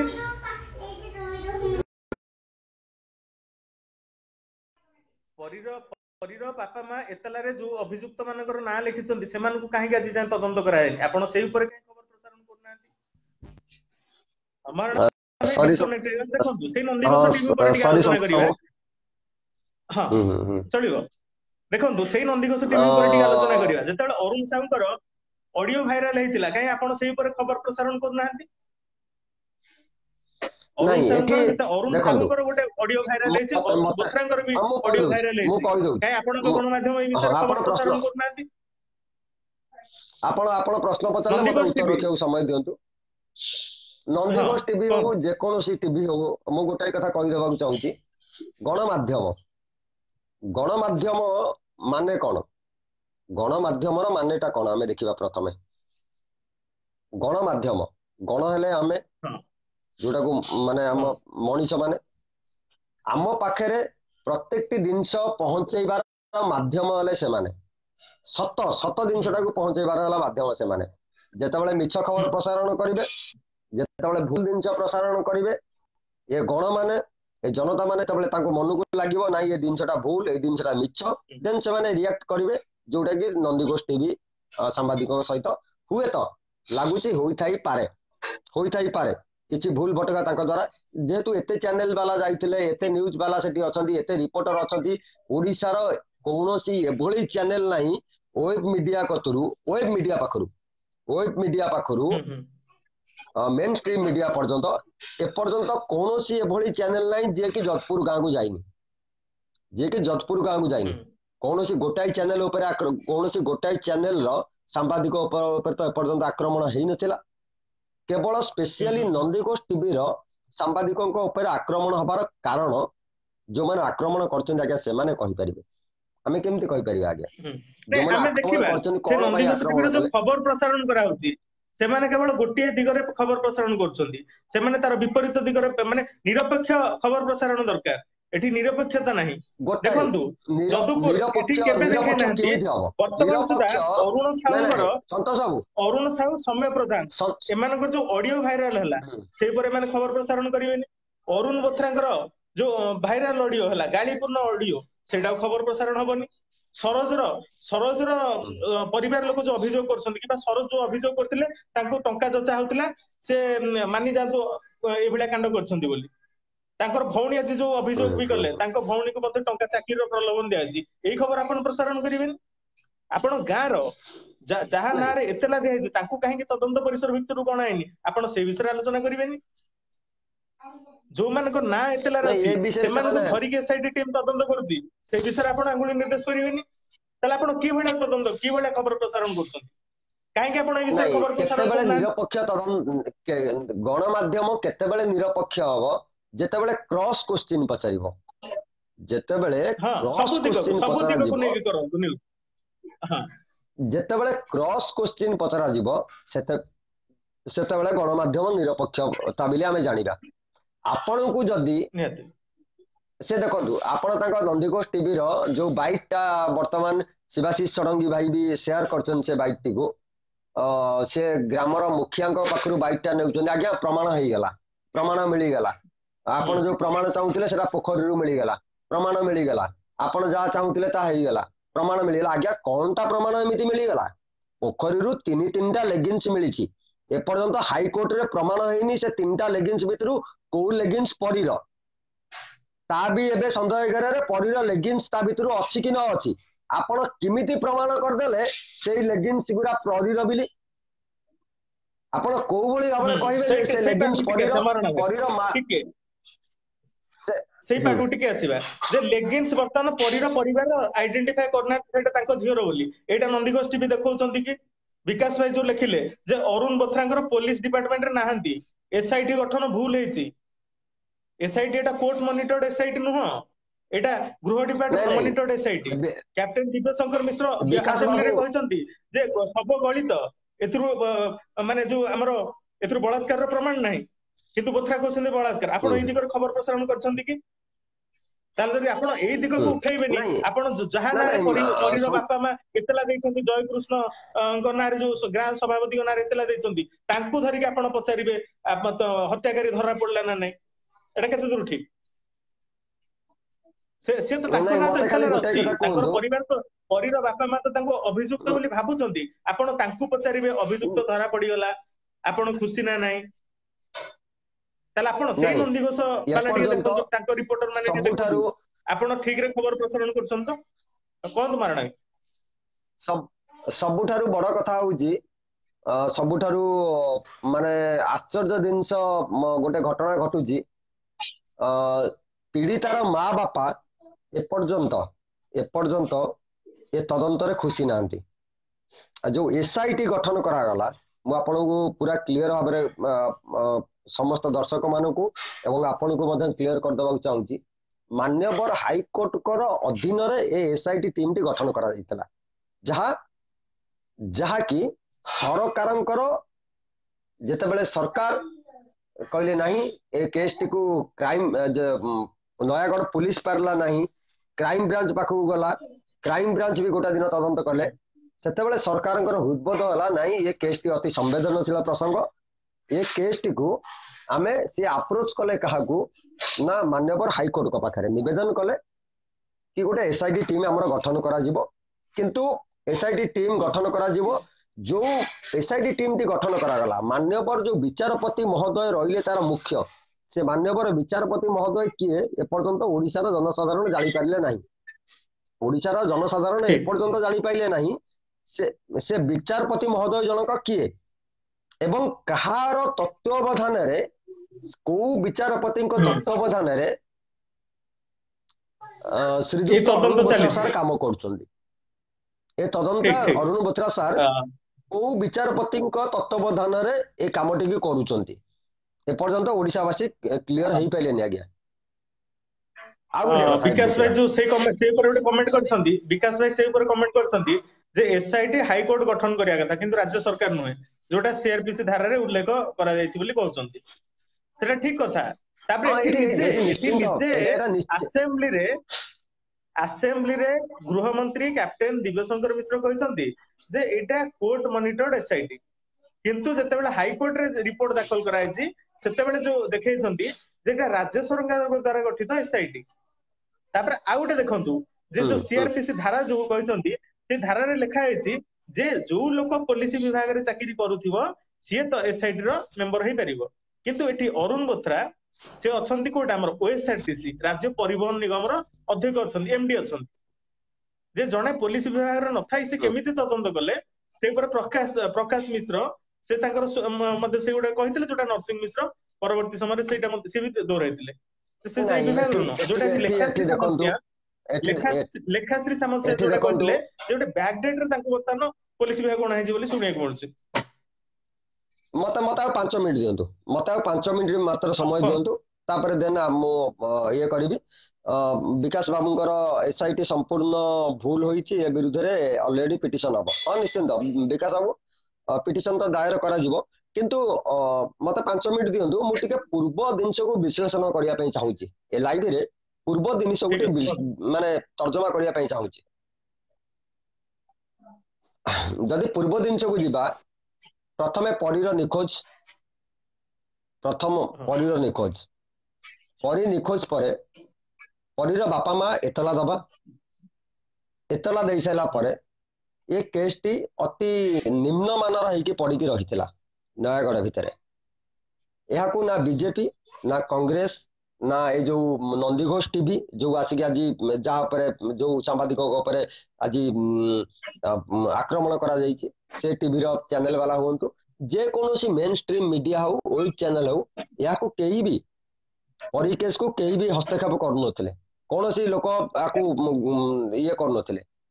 ନୟାଗଡ଼ରୁ ଆପଣ ସ୍ୱର ଉଠେଇଲେ, ସାମାଜିକ ଗଣମାଧ୍ୟମରେ ସ୍ୱର ଉଠିଲା, ସ୍ୱର ଉଠି ସାରିଲା ପରେ ଦେନ୍ ସେମାନେ ଚାହିଁଲେ ନାଇଁ ପରୀ ତ 10 ଦିନ ହେଇଗଲା ନିଖୋଜ ହେଇଗଲାଣି, ସେ ଗୋଟେ କୁକୁର ଆଣିକି ବୁଲେଇଲେ, କୁକୁର ପାଇଲା ନାହିଁ, ଆପଣ ଏଇଠି ଦେଖନ୍ତୁ ଯଦି ପରୀ ସରୋଜ ସେଠି ହତ୍ୟା କରିଥିଲା, ଏଠି ଦୁଷ୍କର୍ମ ହେଇଛି ବୋଲି ବି କୌଣସି ପ୍ରମାଣ ନାହିଁ। ପୁରା ଡାଇରେକ୍ଟଲି ଆମର ଯିଏ ଅଛନ୍ତି ପୋଷ୍ଟମର୍ଟମ ରିପୋର୍ଟ, ଯିଏ ପରୀର ପୋଷ୍ଟମର୍ଟମ ରିପୋର୍ଟ କରିଛନ୍ତି, ସେମାନେ ସ୍ପଷ୍ଟ ଭାବରେ ଲେଖିଦେଇଛନ୍ତି ପରୀ ସହିତ ଦୁଷ୍କର୍ମ ହେଇଛି ନା ନ ହେଇଛି, ଏ ଯୋଉ ତାର ଶରୀର ମିଳିଛି ଆକୁ ଆମେ ତର୍ଜମା କରିକି କେବେ ବି କହିପାରିବୁନୁ ପରୀ ସହିତ ଦୁଷ୍କର୍ମ ହେଇଛି କି ନ ହେଇଛି। ପ୍ରଥମେ ଆମେ ଦେଖିବା ପରୀ ସହିତ ଦୁଷ୍କର୍ମ ହେଇଛି ନା ନ ହେଇଛି। ଯଦି ପରୀ ସହିତ ମହାରଣା ଭାଇ ଦୁଷ୍କର୍ମ ମୁଁ ଟିକେ ହେଇଛି କ୍ଲିୟର ଦେନ୍ କରିଦିଏ। ହଁ ଆପଣଙ୍କ ନା କଥାଟା ଟିକେ ମୁଁ କ୍ଲିୟର ଟିକେ କରିଦଉଛି। ମତେ ଟିକେ ହଁ ନାଇଁ ଏଠି ଯୋଉଟା କହିଲେ କହିବାକୁ ଦିଅନ୍ତୁ, ତାପରେ ଆପଣ 5 ହଁ ମିନିଟ୍ ଦିଅନ୍ତୁ, ତାପରେ ମଝିରେ ଆପଣ ତାପରେ କହିବେ। ପ୍ରଥମ ହଁ ଜିନିଷ ହଉଛି ଦର୍ଶକ ମାନଙ୍କ ଆଗରେ ସାମ୍ନା ରଖିବାକୁ ଚାହୁଁଛି, ସରୋଜ ସେଠୀକୁ ଗିରଫ କରିବାର କାରଣ ହଉଛି ସେ ପରୀ ସହିତ ଦୁଷ୍କର୍ମ କରିଛି ଏବଂ ପରୀକୁ ହତ୍ୟା କରିଛି। ପ୍ରଥମ ଜିନିଷ ହଉଛି ଏଠି जो माने परीर शव विच्छेद करछंती जो माने परीर पोस्टमार्टम करछंती से माने क्लियर भाव में लिखि दैछंती परी सहित दुष्कर्म हेइछि कि न होइछि एपर्यंत सीए भी माने ठीक भाव में कहि पारुनांती ठीक भाव में कहि पारुनांती हुए तो हेइ थाई पारे हुए तो न होई थाई पारे एटी गोटाए प्रश्न मु आपन सामने सृष्टि करिया पई चाहिबी जदि परी सहित दुष्कर्म हेइथिबो देन सरोज सेठी की आपन ता दुष्कर्म एवं हत्या सरोज सेठी जदि दुष्कर्म न करता ताले हत्या काई करथांदा सरोज सेठी जदि परी सहित दुष्कर्म न करथांदा तबे ताको हत्या कोन पई करथांदा मते कहबे ने बोथराଙ୍କ स्टोरी अनुसार आगो से हत्या करिछि तापर दुष्कर्म करछि बोथरा जो गप ठीक अछि कहछंती जो प्रेस मीट रे जा कहछंती ठीक अछि प्रथमे दुष्कर्म मु कराइछि बुझिली तापर प्रथमे बुझिली हत्या कराइछि तापर मु दुष्कर्म बुझिली कराइछि कारण से देखुतिला किंतु जे तार सब इंटेंशन सहित कोन थिला केमति करा जाय तार नाଇଁ ନାଇଁ ତାର ଇଣ୍ଟେନସନ ଟା କଣ ଥିଲା ହତ୍ୟା କରିବା ନା ଦୁଷ୍କର୍ମ କରିବା ସରୋଜ ସେଠୀର ଇଣ୍ଟେନସନ ଟା କଣ ଥିଲା ଉଦ୍ଦେଶ୍ୟ ଟା କଣ ଥିଲା ପରି ସହିତ ଦୁଷ୍କର୍ମ କରିବା ନା ପରୀକି ହତ୍ୟା କରିବା ବୋଥରାଙ୍କର କହିବା ଅନୁସାରେ ଯେ ଶବ ସହିତ ସମ୍ପର୍କ ହଁ ରଖିବା ଶବ ସହିତ ନାଇଁ ତାମାନେ ଆଗ ହତ୍ୟା କରିବା ତାପରେ କିଛି କରିବା ନା ନା ନା ନା ନା ନା ନା ନା ନା ତେବେ ସେ ପରୀର ମୁହଁ କଣ ପାଇଁ ବନ୍ଦ କରିଥିଲା ପରୀର ମୁହଁକୁ ସେ କଣ ପାଇଁ ବନ୍ଦ କରିଥିଲା ପରୀ ସହିତ ପରୀ ଚିତ୍କାର କଣ ପାଇଁ କଲା ପରୀ କାନ୍ଦିଲା କଣ ପାଇଁ ସେ କଣ ସରୋଜ ସେଠି ଡାଇରେକ୍ଟ ତା ଘରକୁ ତାକୁ ଡାକିକି ଜାମୁକୋଳି ଦବା ବାହାନା ଡାକିକି ତା ତଣ୍ଟି ଡାଇରେକ୍ଟ ଚିପି ଦେଇଥିଲା କି ସରୋଜ ସେଠି ତାକୁ ଜାମୁକୋଳି ଦବା ବାହାନାରେ ତାକୁ ଘରକୁ ଡାକିକି ଡାଇରେକ୍ଟ ତା ତଣ୍ଟି ଚିପିଥିଲା କି ଘରକୁ ଡାକିଲା ଡାଇରେକ୍ଟ ତଣ୍ଟି ଚିପି ଦେଲା ମାରିଦେଲା ତା ନାକୁ ରକ୍ତ ବୋହିଲା ପଚିଲା ତାପରେ ଦୁଷ୍କର୍ମ କଲା ଏମିତି କରିଥିଲା କି ତାର ଇଣ୍ଟେନସନ ଥିଲା ବୋଥରା ସାରଙ୍କ କହିବା ଅନୁଯାୟୀ ତାର ଇଣ୍ଟେନସନ ଥିଲା ପରୀ ସହିତ ଦୁଷ୍କର୍ମ କରିବା ପରୀ ସହିତ ଦୁଷ୍କର୍ମ କରିବା ପାଇଁ ତାର ସରୋଜ ସେଠୀର ଇଣ୍ଟେନସନ ଏଇଟା ଯଦି ବୋଥରା ସାରଙ୍କ କହିବା ଅନୁଯାୟୀ ଯଦି ପରୀ ସହିତ ଦୁଷ୍କର୍ମ ନ ହେଇଥିବ ଦୁଷ୍କର୍ମ ନ ହେଇଛି ଦେନ୍ ସରୋଜ ସେଠୀ ଦୋଷୀ ନୁହଁ ଏଇଟା ପ୍ରଥମେ ଆପଣ ପ୍ରମାଣ କରନ୍ତୁ ସଫିସିଏଣ୍ଟ ଏଭିଡେନ୍ସ ଏଇଟାରେ ଦାଖଲ କରନ୍ତୁ ପରୀ ସହିତ ଦୁଷ୍କର୍ମ ହେଇଛି ବୋଲି ସଫିସିଏଣ୍ଟ ଏଭିଡେନ୍ସ ଆମର ଦରକାର ଓଡ଼ିଶାବାସୀଙ୍କର ଦରକାର ଯଦି ଆମେ ସାଧାରଣ ଜନତା ହିସାବରେ ଆମର ପ୍ରଶ୍ନ ପଚାରିବାର ଅଧିକାର ନାହିଁ ତେବେ ଓଡ଼ିଶା ରାଜ୍ୟରେ ଆମର ରହିବାର ବି କିଛି ଅଧିକାର ବି ନଥିବ ଯେଠି ନିଜେ କ୍ୟାପ୍ଟେନ ଦିବ୍ୟଶଙ୍କର ମିଶ୍ର ଆସେମ୍ବଲି ଭିତରେ କହିଛନ୍ତି ଯେ ପରୀ ସହିତ ମାନେ ଯୋଉ ଏଇଭଳିଆ ଦୁଷ୍କର୍ମ ମାନେ ଶବଟା ଏତେ ଗଳିତ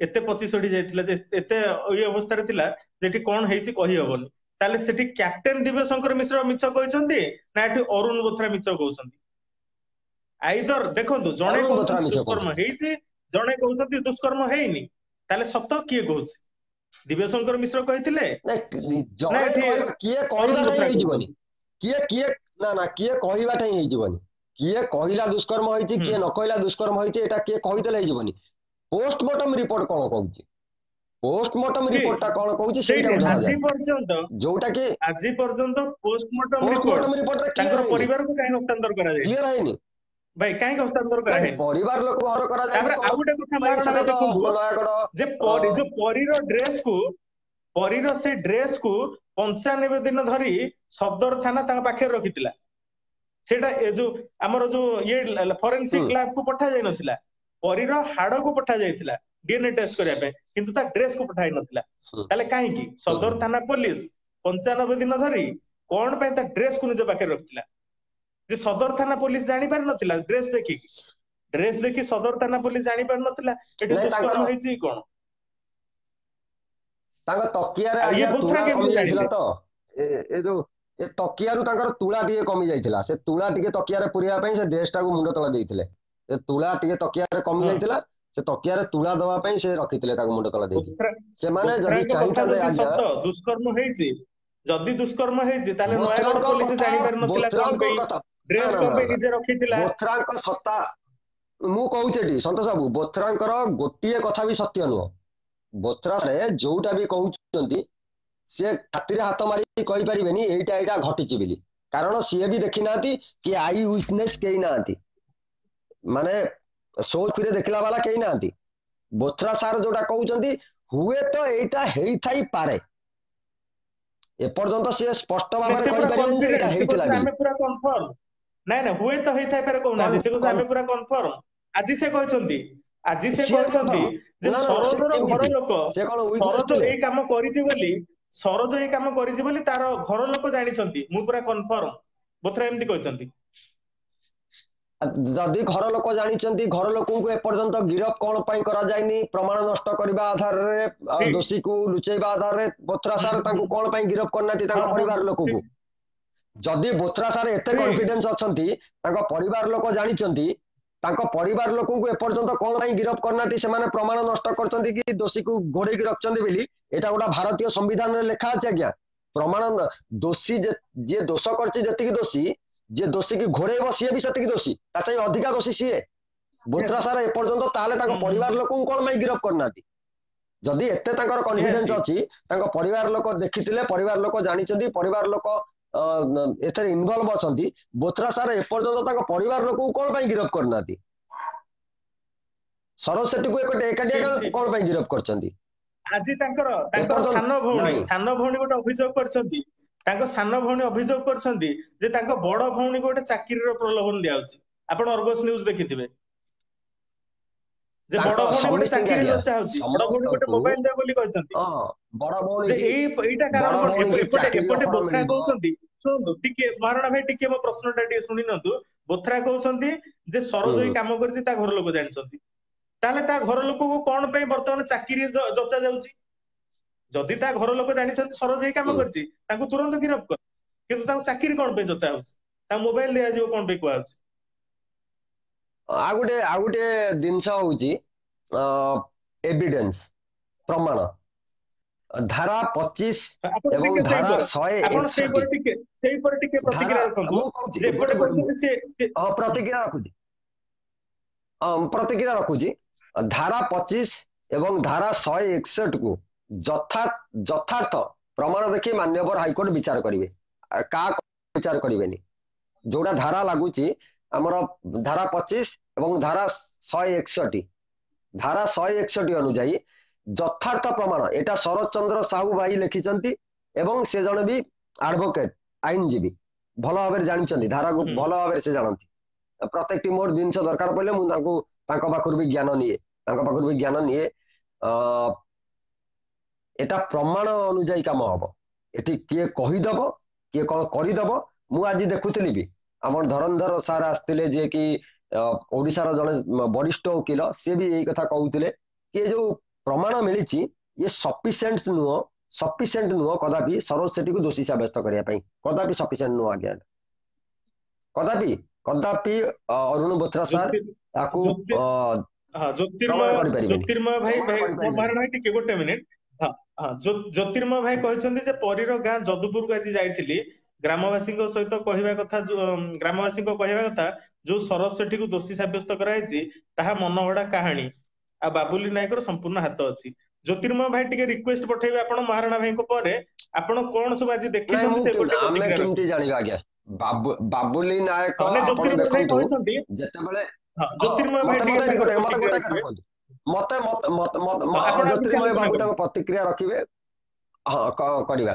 ଯେତେବେଳେ ଆମର 2 ଜଣ ବନ୍ଧୁ ବସିଥିଲେ ଅନଶନରେ, ଜଣେ ବନ୍ଧୁ ଧମକ ଦେଇଥିଲେ, ସେ ବନ୍ଧୁ ଜଣକ କିଏ ଆଜ୍ଞା? ସନ୍ତୋଷ ବାବୁ, ସେ ବନ୍ଧୁ ଜଣ ଧମକ ଦେଇଥିଲେ ଆମେ ଅନଶନରେ ଭୋଜନ ଦବୁ, ଅନଶନରେ ଆମେ ଉତ୍ତମ ମଧ୍ୟମ ଭୋଜନ ଦବୁ। ସେ ବନ୍ଧୁ ଜଣକ କିଏ? କୋଉ ସ୍ୱାଇଁ ଜଣେ, ଶାସକ ଦଳ ସହିତ ଟିକେ ଲିଙ୍କ ଅଛି। ତ ଏଠି ସନ୍ତୋଷ ବାବୁ, ଏଠି ଯୋଉ 261 ଆମର ୱାଚିଂ ରେ ଅଛନ୍ତି ଯୋଉ ବନ୍ଧୁମାନେ, ମୁଁ ଏଠି କ୍ଲିୟର କରିଦେବାକୁ ଚାହୁଁଛି, ପ୍ରଥମରୁ ଏ କେସକୁ ସେମାନେ ଦବେଇ ରଖିବା ପାଇଁ ଚେଷ୍ଟା କରିଥିଲେ। ପ୍ରଥମେ କଣ କଲେ ଚେଷ୍ଟା ନା, ପରୀର ମା ବାପାଙ୍କୁ ପ୍ରଲୋଭନ ଦେଖାଗଲା କି ତମ ଝିଅର ପ୍ରତିମୂର୍ତ୍ତି କରିଦେବୁ, ତମ ଝିଅ ନାଁରେ 5 ଲକ୍ଷ ଟଙ୍କା ତମକୁ ଦବୁ।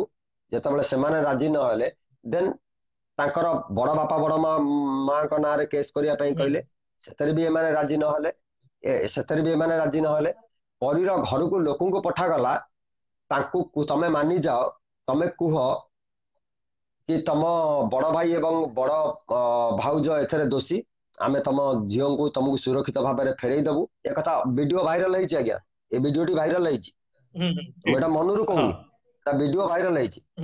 କି ପରୀର ବାପା ଡାଇରେକ୍ଟଲି କହୁଛନ୍ତି କି ଜଣେ ଆସିକି ତାଙ୍କ ଘରେ ଜଣେ କହିଲେ कि तमे तम बड़ भाई तम बड़ भाउजों नारे केस दियो आमे तम झील को फेरई देबू कि तम झील तम घर को सुरक्षित पलि आसिबो एथरे भी प्रलोभन देखैले जेतेबेले समस्त प्रकार प्रलोभन कंगारू कोर्ट एवं गाँ सभा परीर बापा माँ को माड़ विभिन्न प्रकार चाप सृष्टि करागला परीर बापा माँ सामने किंतु चिर नमस्य चिर धन्यवाद सेमानक धैर्य को ओडिशावासी तरफ सैल्यूट आज्ञा आज निर्भयार माँ बापा भी सेमानक आगे तुच्छ हो परीर माँ बापा सामने निर्भया माँ बापा सहित भी ये आई नथिला परीर माँ बापा सहित जहाँ घटी माड़ मरागला परीर बापार मुंड फटागला ऑटो भंगा गला जीवन जीविका सहित खेलागला एते प्रेसर भितर झीर न्याय पे लड़ाई जारी रखिले आउ जदि से आत्महुति उद्यम न करते देन आज ये बीजेपी ये कांग्रेस आज जो माने बीजेडी जो राजनीतिक खेल खेलिया चाहूँ परी घटना को लेकिन मत कोटी ना कोटी लगुच कहीं भी कौन राजनैतिक दल सतोष बाबू आप जहाँ भावुं भावतु वाचिंग रे जो माने व्यूअर्स माने जहाँ भावुं भावतु आज्ञा ये तीनोटी दल मध्य मत कौन दल गोटे एपर्यंत लगुना कि किए भी परीर प्रकृत न्याय देवाई चाहते आज्ञा जदि प्रकृत न्याय देवाई चाहते ना आपण नवीन निवास आगे जदि जो विरोधी दलर कांग्रेस जो 9 जन एमएलए एमपी अच्छा जो 10-15 जन बीजेपी जो 10-15 जन एमपी एमएलए अच्छा जाए नवीन निवास आगे बस जाऊना आमको सीबीआई दरकार परी केस रे सीबीआई दरकार आमको परी केस रे से नवीन निवास आगे बसिले उठिबुनी ठीक ठीक हां हां हां नवीन निवास आगे बसंतु आज्ञा छामु छामु आमको दरकार परी केस रे सीबीआई तदंत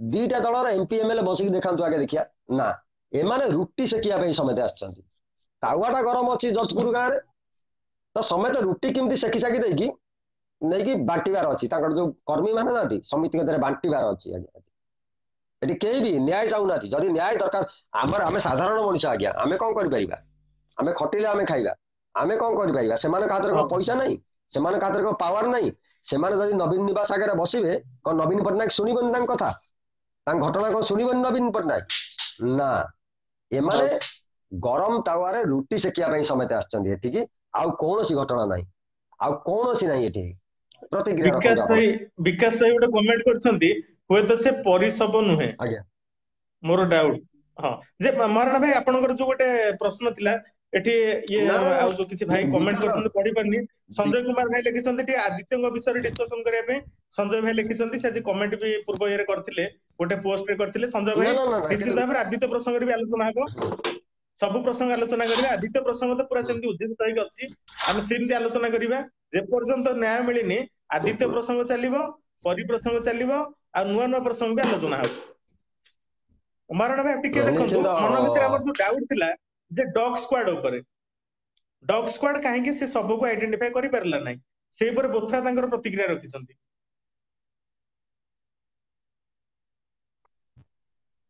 महाराणा भाई जो डॉग स्क्वाड पर हम मन भितर जो डाउट थिला बोथरा तांकर प्रतिक्रिया रखिसंती से कहिसंती जेतेबेले डॉग स्क्वाड आसीथिला सेतेबेले एसआईटी तदंत करू नथिला ता माने मु कहि परिबिनी से ऊपर डॉग स्क्वाड काहे फेल मारला नहीं विकास बाबू जो कथाटी कहउचंती मु तांको कथार पूरा संपूर्ण एकमत मत भी कोउटी ना कोउटी लागुची हुए तो सेटा परीर सब नुह जदि परीर सब सेठी पड़ी थांता आज्ञा तेबे कौन सागुना चिल काउ कौन से गाँव उड़ी जाइथिले ना बुला कुकुर उड़ी जाइथिले सेमाने कौन सेठी पहुंची पारि नथांते नाई कोउटी ना कोउटी लागुची जोउटी बुला कुकुर आसिकी जोउटी पहुंची थिले बुला कुकुर जोउन डका गला से दिन परीर सब हुए तो सेठी नथिला हुए तो परीर सब मध्य सेठी नथिला परीर सब को हुए जदि परीर सब सेटा हेइथिबो भी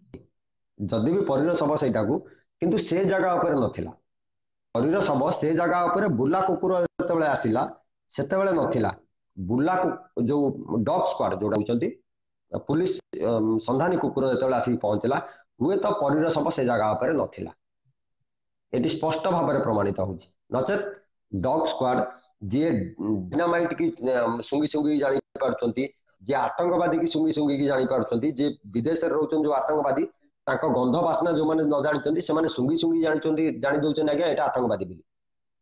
ସେମାନେ କଣ ସେ ଶବ କତିରେ ପହଞ୍ଚି ପାରିନଥାନ୍ତେ? ହୁଏତ କୋଉଠି ନା କୋଉଠି ନାଇଁ ସେଇ ଡଗ୍ ସ୍କ୍ୱାଡ୍ ଉପରେ ହଁ ନାଇଁ ନଥିଲା। ଶରତ ଭାଇ ଲେଖିଛନ୍ତି ଡଗ୍ ସ୍କ୍ୱାଡ୍ ପ୍ରଥମ ଆଇଲା ଦିନରୁ, ବେଳକୁ ଶରତ ଚନ୍ଦ୍ର ସାହୁ ଭାଇ ଲେଖିଛନ୍ତି ପ୍ରଥମ ଦିନରୁ ବାପା ମାଙ୍କୁ ବହୁତ ମାନସିକ ନିର୍ଯାତନା ଦେଲେଣି। ଭାଇ ଠିକ କଥା, ସେ ମାନସିକ ନିର୍ଯାତନା ଉପରକୁ ଟିକେ ଆସନ୍ତୁ। ପରୀର ବାପା ମାଙ୍କୁ ଯୋଉ ଭଳିଆ ନିର୍ଯାତନା ଦିଆଗଲା, ତାଙ୍କ ଝିଅର ଜୀବନ ଗଲା, ପରବର୍ତ୍ତୀ ସମୟରେ ତାଙ୍କ ନିଜର ଜୀବିକା ବି ପଳେଇଲା, ସେମାନେ ଗାଁରେ ରହିପାରିଲେନି, ଗାଁ ଛାଡିକି ସେମାନେ ବାହାରେ ରହୁଛନ୍ତି। ଆଉ ତାଙ୍କର ଯୋଉ ପରୀର ବଡ ବାପା ବଡ ମା ସେମାନେ ବି ଗାଁ ଛାଡିକି ବାହାରେ ରହୁଛନ୍ତି। ତାହେଲେ ତାଙ୍କୁ ଭୟଭୀତ କରୁଛି କିଏ? ଏଇଟା ଗୋଟେ ବଡ ପ୍ରଶ୍ନବାଚୀ। ପରୀର ପରିବାର ଲୋକଙ୍କୁ ଭୟଭୀତ କରୁଛି କିଏ? ସେମାନେ ଆସାମୀ ନୁହଁ ତ? ସେମାନେ କାହିଁକି ନିଜ ଗାଁରେ ରହିପାରୁନାହାନ୍ତି? କିଏ ତାଙ୍କୁ ଭୟଭୀତ କରୁଛି? ଭୟଭୀତ ଆଜ୍ଞା କିଏ ଏସଆଇଟି ସେଇଟା ବି କରୁଥିଲା? ତଦନ୍ତ କରିବା ଦରକାର। ଭୟଭୀତ ଏସଆଇଟି ସେଇଟା ତଦନ୍ତ କରିବା ନା। ଦରକାର। ଅରୁଣ ବୋଥ୍ରା ସେଇଟା ତଦନ୍ତ କରିବା ଦରକାର। ମତେ କୁହନ୍ତୁ, ଅରୁଣ ବୋଥ୍ରା ସ୍ପଷ୍ଟ କରିବା ଦରକାର ମତେ କୁହନ୍ତୁ ଯେ ପରୀର ବାପା ମା ବଡ ବାପା ବଡ ମା କେମିତି ଗାଁରେ ରହିପାରିବେ?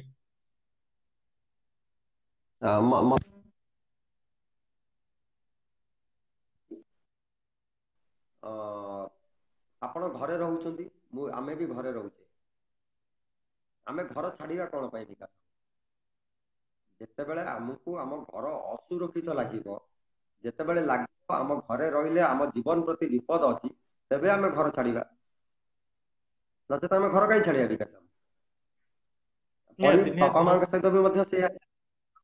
ପରୀର ବାପା ମାଙ୍କ ସହିତ ମଧ୍ୟ ବିକାଶ ବାବୁ ସେଇଭଳି ଘଟଣା ଘଟିଛି। ତାଙ୍କୁ କୋଉଠି ନା କୋଉଠି ଲାଗିଛି ଏ ଗାଁ, ଏ ପରିବେଶ ଆମ ଜୀବନ ପ୍ରତି ବିପଦ ସୃଷ୍ଟି କରିଛି, ଆମ ଝିଅକୁ ଏ ଗାଁ ଛଡେଇ ନେଇଛି ଆମ ପାଖରୁ, ଏବଂ ଆମ ଜୀବନ ପ୍ରତି ଏ ଗାଁରେ ବିପଦ ଅଛି। ଦେନ୍ ସେମାନେ ତାଙ୍କ ସେ ଗାଁକୁ ରିଜେକ୍ଟ କରିକି ଅଲଗା ଗାଁରେ ଯାଇକି ଆଶ୍ରୟ ନେଇଛନ୍ତି। କିନ୍ତୁ ସେଠି ବି ସେ ସୁରକ୍ଷିତ ରହିପାରିଲେନି, ସେଠି ବି ତାଙ୍କ ଉପରେ ଆକ୍ରମଣ ହୁଁ। କରାଗଲା ଏବଂ ପରୀର ଠିକ ସେଇ ବାପାଙ୍କର ପ୍ରସଙ୍ଗ ମୁଣ୍ଡ ଟିକେ ବି ଆସେ। ମଧ୍ୟ ଆପଣ ଫଟା ଯୋଉଦିନ ଫଟେଇ ପିପିଲିରେ ପଦଯାତ୍ରା କରୁଥିଲେ, ସେଇଦିନ ପରୀର ବାପା ମାଙ୍କୁ ରାତି ଅଧରେ ଘରୁ ଉଠେଇକି ନିଆଗଲା। କଣ ପାଇଁ ଉଠେଇ ନିଆଯାଇଥିଲା ବୋଥ୍ରା ଟିକେ ସ୍ପଷ୍ଟ କରନ୍ତୁ। ହଁ, ଏଇଟା ହଉଛି ସବୁଠାରୁ ବଡ ପ୍ରଶ୍ନ। ଏଇଟା ବଢିଆ କଥାଟି ଆପଣ ଉଠେଇଛନ୍ତି। ଆମେ ଯୋଉଦିନ ପିପିଲିରେ ପଦଯାତ୍ରା କରୁଥିଲୁ, ତା ପୂର୍ବ ଦିନ କନଫର୍ମ ହେଇଥିଲା ପରୀର ବାପା ମା ଆମ ପଦଯାତ୍ରାରେ ଯୋଗ ଦେବେ। ହୁଁ କିନ୍ତୁ ସେ କୋଉଠୁ ଖବର ପାଇଲେ, କଣ କଲେ, କେମିତି କଣ ହେଲା, କିନ୍ତୁ ସେଇ ତା ପୂର୍ବ ଦିନ ରାତି 4ଟା ବେଳୁ ତାଙ୍କ ଶ୍ୱଶୁର ଘରୁ, ପରୀର ବାପାଙ୍କ ଶ୍ୱଶୁର ଘରୁ, ମାନେ ପରୀର ଆଈ ଘରୁ ସେ ଆଶ୍ରୟ ନେଇଥିଲେ, ତାଙ୍କ ହୁଁ ସେ ଘରୁ ରାତି 4ଟା ବେଳକୁ ସେମାନଙ୍କୁ ଉଠେଇ ନେଇଗଲେ। ତାଙ୍କୁ କୋଉଠି ନା କୋଉଠି ଲାଗିଥିଲା ଏ ପଦଯାତ୍ରାରେ ଯଦି ସାମିଲ ହେବେ, ଦେନ୍ ଏ କେସଟା ହାଇଲାଇଟେଡ୍ ହେଇଯିବ। ଦେନ୍ ତାଙ୍କୁ ସେଇ ଅଟକେଇକି ରଖିଦେଲେ। କିନ୍ତୁ ଭଗବାନଙ୍କର ଲୀଳା ତ ବିଚିତ୍ର। ଆପଣ ତାଙ୍କୁ ସିନା ପଦଯାତ୍ରାରୁ ମୁକ୍ତ କରିଦେଲେ, କିନ୍ତୁ ଯେତେବେଳେ ସେ ଆସେମ୍ବଲି ଚାଲିଥିଲା ସେ ଯାଇକି ଆତ୍ମହତ୍ୟା ଉଦ୍ୟମ ଦେଲେ, କେସଟି ଅଧିକା ହାଇଲାଇଟେଡ୍ ହେଇଗଲା। ମୁଁ ଏଇଠି ଆପଣ ଆଦିତ୍ୟ ଘଟଣା କୋଉଠି ହଉଥିଲେ, ମୁଁ ବି ମଧ୍ୟ ଏଇଠି ଗୋଟେ କଥା କହିଦେବାକୁ ଚାହୁଁଛି ଆଦିତ୍ୟ ଘଟଣା ଉପରେ। ବିଦ୍ୟାଶ୍ରୀ ଯୋଉ ସ୍ଲିପିଂ ଟାବଲେଟ ଖାଇଲେ, ଏଠି ଖାଲି ଗୋଟେ ମିନିଟ୍ ନେବି, ତାପରେ ଆପଣ ଯାହାକୁ ଆଡ୍ କରିବେ। ମୁଁ ବି ହଁ ଟିକେ ଲେଖା ଲେଖି ନାଇଁ, ଆଉ ଟିକେ କରିବାର ଅଛି, କଣ୍ଟିନ୍ୟୁ ଲେଖା ଲେଖି କରନ୍ତୁ। କରିବାର ମୋର ଅଛି। ଆହୁରି ବହୁତ କିଛି ଆପଣଙ୍କ ସହିତ ଆଲୋଚନା ହେବାର ଅଛି, ଆଉ ଟିକେ କଣ୍ଟିନ୍ୟୁ କରନ୍ତୁ। ଆମେ ଟିକେ ଜଲ୍ଦି ଜଲ୍ଦି ଆଲୋଚନା କରିବା, ବହୁତ ବିଷୟରେ ଟିକେ ଆଲୋଚନା କରିବା। ଆପଣ ଟିକେ ଉତ୍ତରରେ ଟିକେ ପୁରା ସ୍ପଷ୍ଟ ଉତ୍ତର, ପୁରା ଟୁ ଦି ପଏଣ୍ଟ ଆନ୍ସର ରଖନ୍ତୁ। ଆଉ ଟିକେ ବହୁତ ପ୍ରସଙ୍ଗ ଆଲୋଚନା କରିବା, ଜଲ୍ଦି ଜଲ୍ଦି ଆଲୋଚନା କରିବା। ଗୋଟିଏ ଦୋଷ ଯୋଉମାନେ କରନ୍ତି ଆଜ୍ଞା, ଯୋଉମାନେ ଦୋଷ କରନ୍ତି, ଚାହାନ୍ତି କେସଟା କେମିତି ଦବିକି ରହିବ, କେସଟା କେମିତି ହାଇଲାଇଟ ସେମାନଙ୍କ ଉପରେ ପ୍ରୟାସ। ବିଦ୍ୟାଶ୍ରୀଙ୍କ ଘଟଣାରେ ବି ମଧ୍ୟ ସେଇଆ ହେଇଛି। ବିଦ୍ୟାଶ୍ରୀ ଯୋଉ ଆତ୍ମାହୁତି ଉଦ୍ୟମ ଦେବା ପାଇଁ ଚେଷ୍ଟା କଲେ ଏବଂ ଆମ ମାନଙ୍କର ନାଁ ନେଲେ, ତାଙ୍କର ଯଦି ଦମ ଥିଲା, ହୁଁ ଯୋଉମାନଙ୍କର ନାଁ ନେଇଥିଲେ ସେମାନଙ୍କ ନାଁରେ କେସ୍ ଦେଲେନି। ଆମ 25-30 ଜଣଙ୍କୁ ଏକାଥରେ କ୍ରାଇମ ବ୍ରାଞ୍ଚ ଆରେଷ୍ଟ କଲାନି। ସେ ନାହିଁ, ତାଙ୍କୁ କୋଉଠି ନା କୋଉଠି ଲାଗିଲା, ନାଇଁ ଯଦି ଓଡିଶାରୁ 25-30 ଜଣଙ୍କୁ ଏକାଥରେ ଆରେଷ୍ଟେଡ କରାଯିବ, ଗିରଫ କରାଯିବ, ଏଟା ଗୋଟିଏ ନୂଆ ଘଟଣା ଘଟିଯିବ। ଏକାଥରେ 30 ଜଣଙ୍କୁ ଆରେଷ୍ଟ କରାଯିବ ଗୋଟେ କେସରେ, ଗୋଟେ ନୂଆ ଘଟଣା ହେଇଯିବ ଏବଂ ଏଟା ଗୋଟେ ନ୍ୟାସନାଲ ନ୍ୟୁଜ ହେଇଯିବ କି ଗୋଟାଏ ରାଜ୍ୟରୁ ଏକାଥରେ 30 ଜଣଙ୍କୁ ଆରେଷ୍ଟ କରାଗଲା। କୋଉଠି ନା କୋଉଠି ଏ କେସଟା ଗୋଟେ ପୁଣି ବଡ ମୁଖ୍ୟ ପ୍ରସଙ୍ଗରେ ନୁହଁ, ହାଇଲାଇଟେଡ କେସ୍। ଗୋଟେ ସେକେଣ୍ଡାରୀ ପ୍ରସଙ୍ଗରେ। ଏଠି ମୁଖ୍ୟ ପ୍ରସଙ୍ଗ ହଉଛି ଆଦିତ୍ୟ ହତ୍ୟା, ହଁ, ବିଦ୍ୟାଶ୍ରୀଙ୍କୁ ନିର୍ଯାତନା ତ ଦ୍ୱିତୀୟ ପଏଣ୍ଟ, ମୁଖ୍ୟ ପ୍ରସଙ୍ଗ ସେଟା ଯାହାର ନଥିଲା। କିଛି ଭିତ୍ତି ନାହିଁ। ହଁ, ଯାହାର କିଛି ଭିତ୍ତି ନାହିଁ। ଯୋଉ ଆଦିତ୍ୟ ପ୍ରସଙ୍ଗରେ କେହି ଗିରଫ ଘଟଣାଟା ହେବେନି, ସେଇଠି ରହିଲା। କିନ୍ତୁ ତାଙ୍କ ସ୍ତ୍ରୀଙ୍କୁ, ଯାହାକୁ ସମସ୍ତେ ସନ୍ଦେହ, ଯାହାଙ୍କର କାର୍ଯ୍ୟକଳାପ ସନ୍ଦେହପୂର୍ଣ୍ଣ, ତାଙ୍କ ସେଇ ସନ୍ଦେହପୂର୍ଣ୍ଣ କାର୍ଯ୍ୟକଳାପକୁ ନିଏ ଯିଏ ପ୍ରଶ୍ନ କରିବ ତାଙ୍କୁ ଗିରଫ କରାହବ। ମାନେ ଏଇଟା ଗୋଟେ ଅଡୁଆ ଭଳିଆ ଲାଗୁଛି। କୋଉଠି ନା କୋଉଠି ତାପରେ ରକ୍ତ, ଆଜିକି 10 ଦେଖନ୍ତୁ ଦିନ ହେଇଗଲାଣି। ରକ୍ତ ଭିଜା ଗାମୁଛା ଉଦ୍ଧାର ହଉଛି, ରକ୍ତ ଭିଜା ଗାମୁଛା ଉଦ୍ଧାର ହଉଛି, କିନ୍ତୁ ରକ୍ତ ଭିଜା ମାସ୍କ କୁ ପୋଲିସ ନଉନି।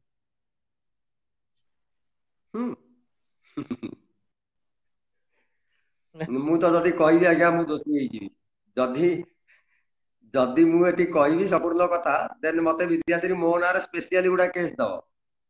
ଯଦି ମୁଁ ଏଠି ସମ୍ପୂର୍ଣ୍ଣ କଥା ତଥ୍ୟ ଖୋଲିବି, ତେବେ ବିଦ୍ୟାଶ୍ରୀ ସ୍ପେଶିଆଲି ମୋ ନାଁରେ ଗୁଡା କେସ୍ ଦବ ସିଏ।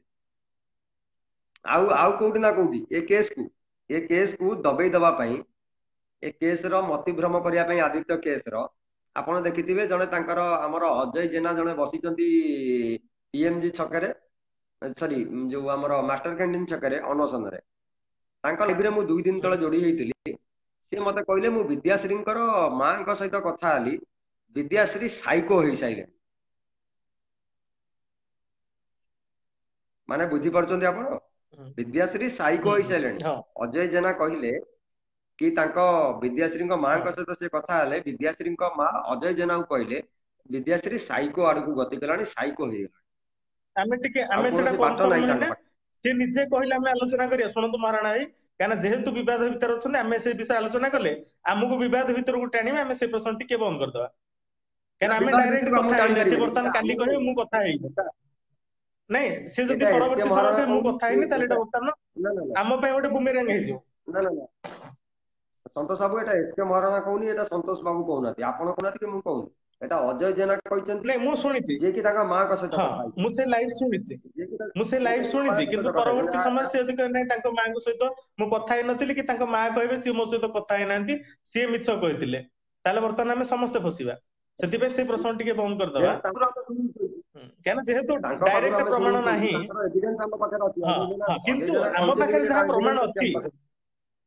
ହଁ ଆମ ପାଖରେ ପ୍ରମାଣ କଣ? ଗଣମାଧ୍ୟମର ବାଇଟ୍। ଆମ ପାଖରେ ସ୍ପଷ୍ଟ ପ୍ରମାଣ ଗଣମାଧ୍ୟମର ବାଇଟ୍। ଆଉ ତାଙ୍କର ସେଇ ତଥ୍ୟ, ସେ ତାଙ୍କର ତାଙ୍କରି କଥା ବିଦ୍ୟାଶ୍ରୀଙ୍କ ଆଧାରରେ ବିଜ୍ଞାପନ। ଆମ ମନ ଭିତରେ ଯାହା ପ୍ରଶ୍ନ ଅଛି, ଆମେ ସେଇଟାକୁ ନେଇ ପ୍ରଶ୍ନ ଉଠଉଛେ। ସେ ତାପରେ ପ୍ରଶ୍ନ କରିବାର ସମ୍ପୂର୍ଣ୍ଣ ଅଧିକାର ଅଛି ଆମର, କାହିଁକିନା ସେ ଗଣମାଧ୍ୟମ ସାମ୍ନାରେ କହିଛନ୍ତି। ଆମେ ସେଇ ତାଙ୍କର କଥା ଅନୁସାରେ କଥା କହୁଛେ। ନିଶ୍ଚିତ ଭାବରେ ଯାହାବି ନ୍ୟାୟ ମିଳିବ, ଆମେ ଜାଣିଛେ ଦିଟା କେସରେ ଆମେ ବି ଜିତିବା। ଗଗନ ଭାଇ ଲେଖିଛନ୍ତି ଗୋଟେ ନ୍ୟୁଜ ଚ୍ୟାନେଲ ଖୋଲନ୍ତୁ ଭାଇ। ହଁ ଭାଇ, ଆମେ କୋଉଠୁ ଆଲୋଚନା କରିଥିଲେ? ମୁଖ୍ୟ ପ୍ରସଙ୍ଗ ଟିକେ ଡାଇଭର୍ଟ ହେଇଗଲେ। ମୁଁ ହଁ, ସେଇ ମୁଖ୍ୟ ଯେ ପ୍ରସଙ୍ଗକୁ ଯାଉଛି। ଯୋଉଠି ଆଉ ଗୋଟେ ଦେଖନ୍ତୁ, ହଁ ଯୋଉ ପିପିଲି ପ୍ରସଙ୍ଗରେ ତାଙ୍କର ପରିବାର, ତାଙ୍କର ବାପା ମାଙ୍କୁ ଉଠେଇ ନିଆଗଲା, ଯେ ସେଟା କଣ ପାଇଁ ଉଠେଇ ନିଆଯାଇଥିଲା? ଯେ ଯଦି ସରୋଜ ସେଠୀ ଅଭିଯୁକ୍ତ ଥିଲେ, ତାହେଲେ ପରୀର ବାପା ମା, ବଡ ବାପା ବଡ ମା, ଏମାନଙ୍କର କାହିଁକି ଲାଇ ଡିଟେକ୍ସନ ଟେଷ୍ଟ ନୟାଗଡ଼ ପୋଲିସ କରିଥିଲା? ଅନ୍ୟମାନଙ୍କର କଣ ପାଇଁ ମୁକ କରିନଥିଲା? ସାକ୍ଷୀ ତାପରେ ଜଣକ ଦେଖନ୍ତୁ, ଯୋଉ ଜଣେ ମୁକ ଏତଲା ସାକ୍ଷୀ ଜଣେ ଦଉଛନ୍ତି। ଥିଲେ, ଯାଜପୁର ଗାଁରେ ଯୋଉ ମୁକ ସାକ୍ଷୀ ଜଣକ ହଁ ଥିଲେ, ଠିକ, ମୁକ ସାକ୍ଷୀ, ସେ କାହା ହଁ ପ୍ରେସରରେ ଆସିକି କହୁଥିଲେ, ଆଉ କଣ ପାଇଁ କହୁଥିଲେ? ଯୋଉ ସେ ଠିକ, ବୟାନ, ଯୋଉ ଇଏଟା ଦେଇଥିଲେ, ସେ ଯୋଉ ଇଏଟା କରିଥିଲେ, ସେ କାହା ପ୍ରେସରରେ ସେ ଇଙ୍ଗିତଟି କରିଥିଲେ? ନୟାଗଡ଼ ପୋଲିସ ପ୍ରେସରରେ? ଯୋଉଟା ବୋଥ୍ରା ତାମାନେ କଣ କହିଥିଲେ ନୟାଗଡ଼ ଡାଇରେକ୍ଟ ପୋଲିସ ଏଭିଡେନ୍ସ ନାହିଁ। ବୋଥ୍ରା, ଆପଣ ଦେଖିଥିବେ ବୋଥ୍ରା ବାରମ୍ବାର କହିଛନ୍ତି ଡାଇରେକ୍ଟ ଏଭିଡେନ୍ସ ନାହିଁ ଏଇ କେସରେ। ଯଦି ଡାଇରେକ୍ଟ ଏଭିଡେନ୍ସ ନାହିଁ, କେହି ସାକ୍ଷୀ ଦେଖିଥିବା ସାକ୍ଷୀ ନାହାନ୍ତି, ତାହେଲେ ସେ ମୂକ ବ୍ୟକ୍ତି ପ୍ରସଙ୍ଗ ଉଠିଥିଲା କଣ ପାଇଁ? ବାସ୍ ଏଇଠି ତାହେଲେ ସେ ବଢିଆ ମୂକ ବଢିଆ ବ୍ୟକ୍ତି କଥା। ଯାହା ଦେଖିଥିଲା ସେଇଟା ଭୁଲ ଦେଖିଥିଲା। ଯଦି ନା ମତେ ଏଇଠି ଗୋଟାଏ କଥା କୁହନ୍ତୁ, ଯୋଉ କେସରେ ଡାଇରେକ୍ଟ ଏଭିଡେନ୍ସ ନଥାଏ, ଯୋଉ କେସରେ ଆଇ ୱିଟନେସ୍ ନଥାଏ, ମାନେ ସୋ ଚୋଖିରେ ଯୋଉ ଦେଖିଥାନ୍ତି ଯୋଉମାନେ, ଆଇ ୱିଟନେସ୍ ଯୋଉଟାକୁ ଇଂଲିଶରେ କହନ୍ତି ଆଇ ୱିଟନେସ୍, ଯୋଉଠି ନଥାନ୍ତି ସେଠି ସାଇଣ୍ଟିଫିକ ପ୍ରମାଣ ଉପରେ ଭରସା କରାଯାଏ ସେ କେସକୁ। ହୁଁ ସାଇଣ୍ଟିଫିକ ପ୍ରମାଣ ଆକାରରେ ଭରସା କରାଯାଏ। ଏବଂ ଯଦି ଜଣେ ପ୍ରତ୍ୟକ୍ଷଦର୍ଶୀ କହୁଛି ମୁଁ ଦେଖିଛି ବୋଲି, ବୋଥ୍ରା ସାର୍ ସେ ମୂକ ଏବଂ ସେ ଯୋଉ ମୂକ ଲୋକର ବୟାନ ନେଇଥିଲେ କି? ତାଙ୍କ ସହିତ କୌଣସି ଆଲୋଚନା ପର୍ଯ୍ୟାଲୋଚନା କରାଯାଇଥିଲା କି? ତାଙ୍କ ହୁଁ ଆଧାରରେ କଣ ପାଇଁ କେସଟିକୁ ତଦନ୍ତ କରାଗଲା ନାହିଁ ପ୍ରଥମେ? ସିଏ ତ କହୁଥିଲେ ମୁଁ ଦେଖିଛି। ସିଏ ନିଜେ କହୁଥିଲେ ମୁଁ ଦେଖିଛି, ପରୀର ଅପହରଣ ହେଲା ବେଳେ ମୁଁ ଦେଖିଛି ବୋଲି।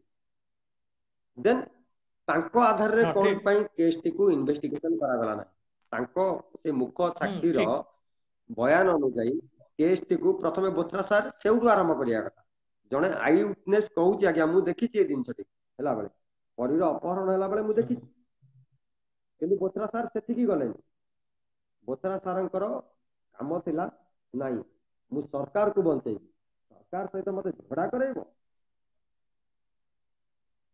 सरकार विकास भाई जो कमेंट करछन्ती बोथरा कहछन्ती पूर्व कथा मते पचारिबोनी मु कहि परिबि नै मो कथा पचार मु कहिबि जेमति कहथिले डॉग स्क्वाड ऊपर कहले डॉग स्क्वाड मु आनिने मते पचारनी मु कहि परिबिनी आ जो हाड़ ऊपर जो प्रश्न थिला हाड़ ऊपर भी से गोटे कथा कहले जे हाड़ कुआडे सबु हाड़ मिलिछि सेटा अन्य जगह रे अछि कोठी सेही प्रसंग भी से डे दे गले से पूरा स्टोरी चेंज कर दउछन्ती प्रश्न जेमिति आछि से अनुसार से स्टोरी रो एंगल को बदलै दउछन्ती आपण जहा प्रश्न करिवे से अनुसार से स्टोरी रे नुवा फर्द जोड़ी देबे बोथरा सार जदि पूर्व कथा को न जिवे पूर्व कथा को जदि बोथरा सार न जिवे पूर्व कथा को न जिवे ए जो परीर हत्याकांडटा पूर्व होइतिला ना बोथरा सार आसी साइला पर परीर हत्याकांड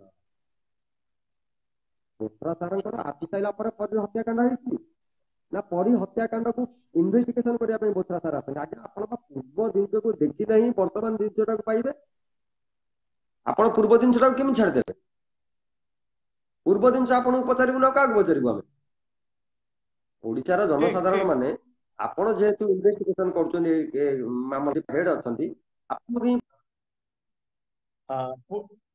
प्रश्न पचरा जिव आज्ञा एटी विकास बाबू गोटे प्रश्न लिखुचन्ती विकास बाबू लिखे कि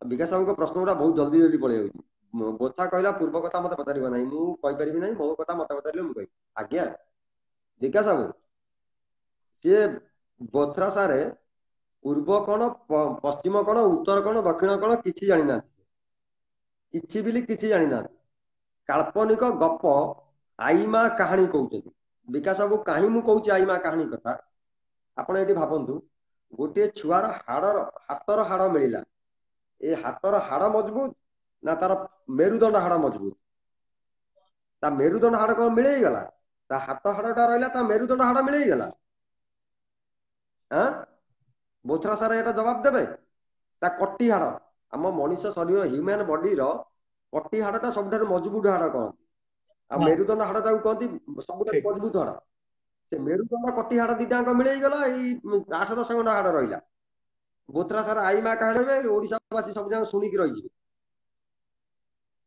नाई बोथरा सारा गोलोक प्रसाद गिरी भाई गोटे कमेंट करछन मारणा भाई हां कोन आज्ञा नहीं बोथरा गोलोक भाई गोटे कमेंट करछन्ती जो बोथरा कहथिले आई विटनेस हां कोन कट्टी हाड़ एवं मेरुदंड हाड़ यही दुईटा जिनस परीर गला कुआडे आउ गोटे कथा स्पष्ट करिया चाहूँ आज साइंटिफिक टीम माने कहउचंती आपण न्यूज चैनल देखुथिबे बहुत विशेषज्ञ माने आसुचंती वर्तमान ए परिघटना रे आज गोटे जिनस देखुतली आज जने से साइंटिफिक ये आसुतले गोटे न्यूज चैनल से कहले कि कम से कम गोटे 5 वर्ष शिशुर शरीर नष्ट हवा पाई कम से कम 3 ରୁ 4 सप्ताह लगी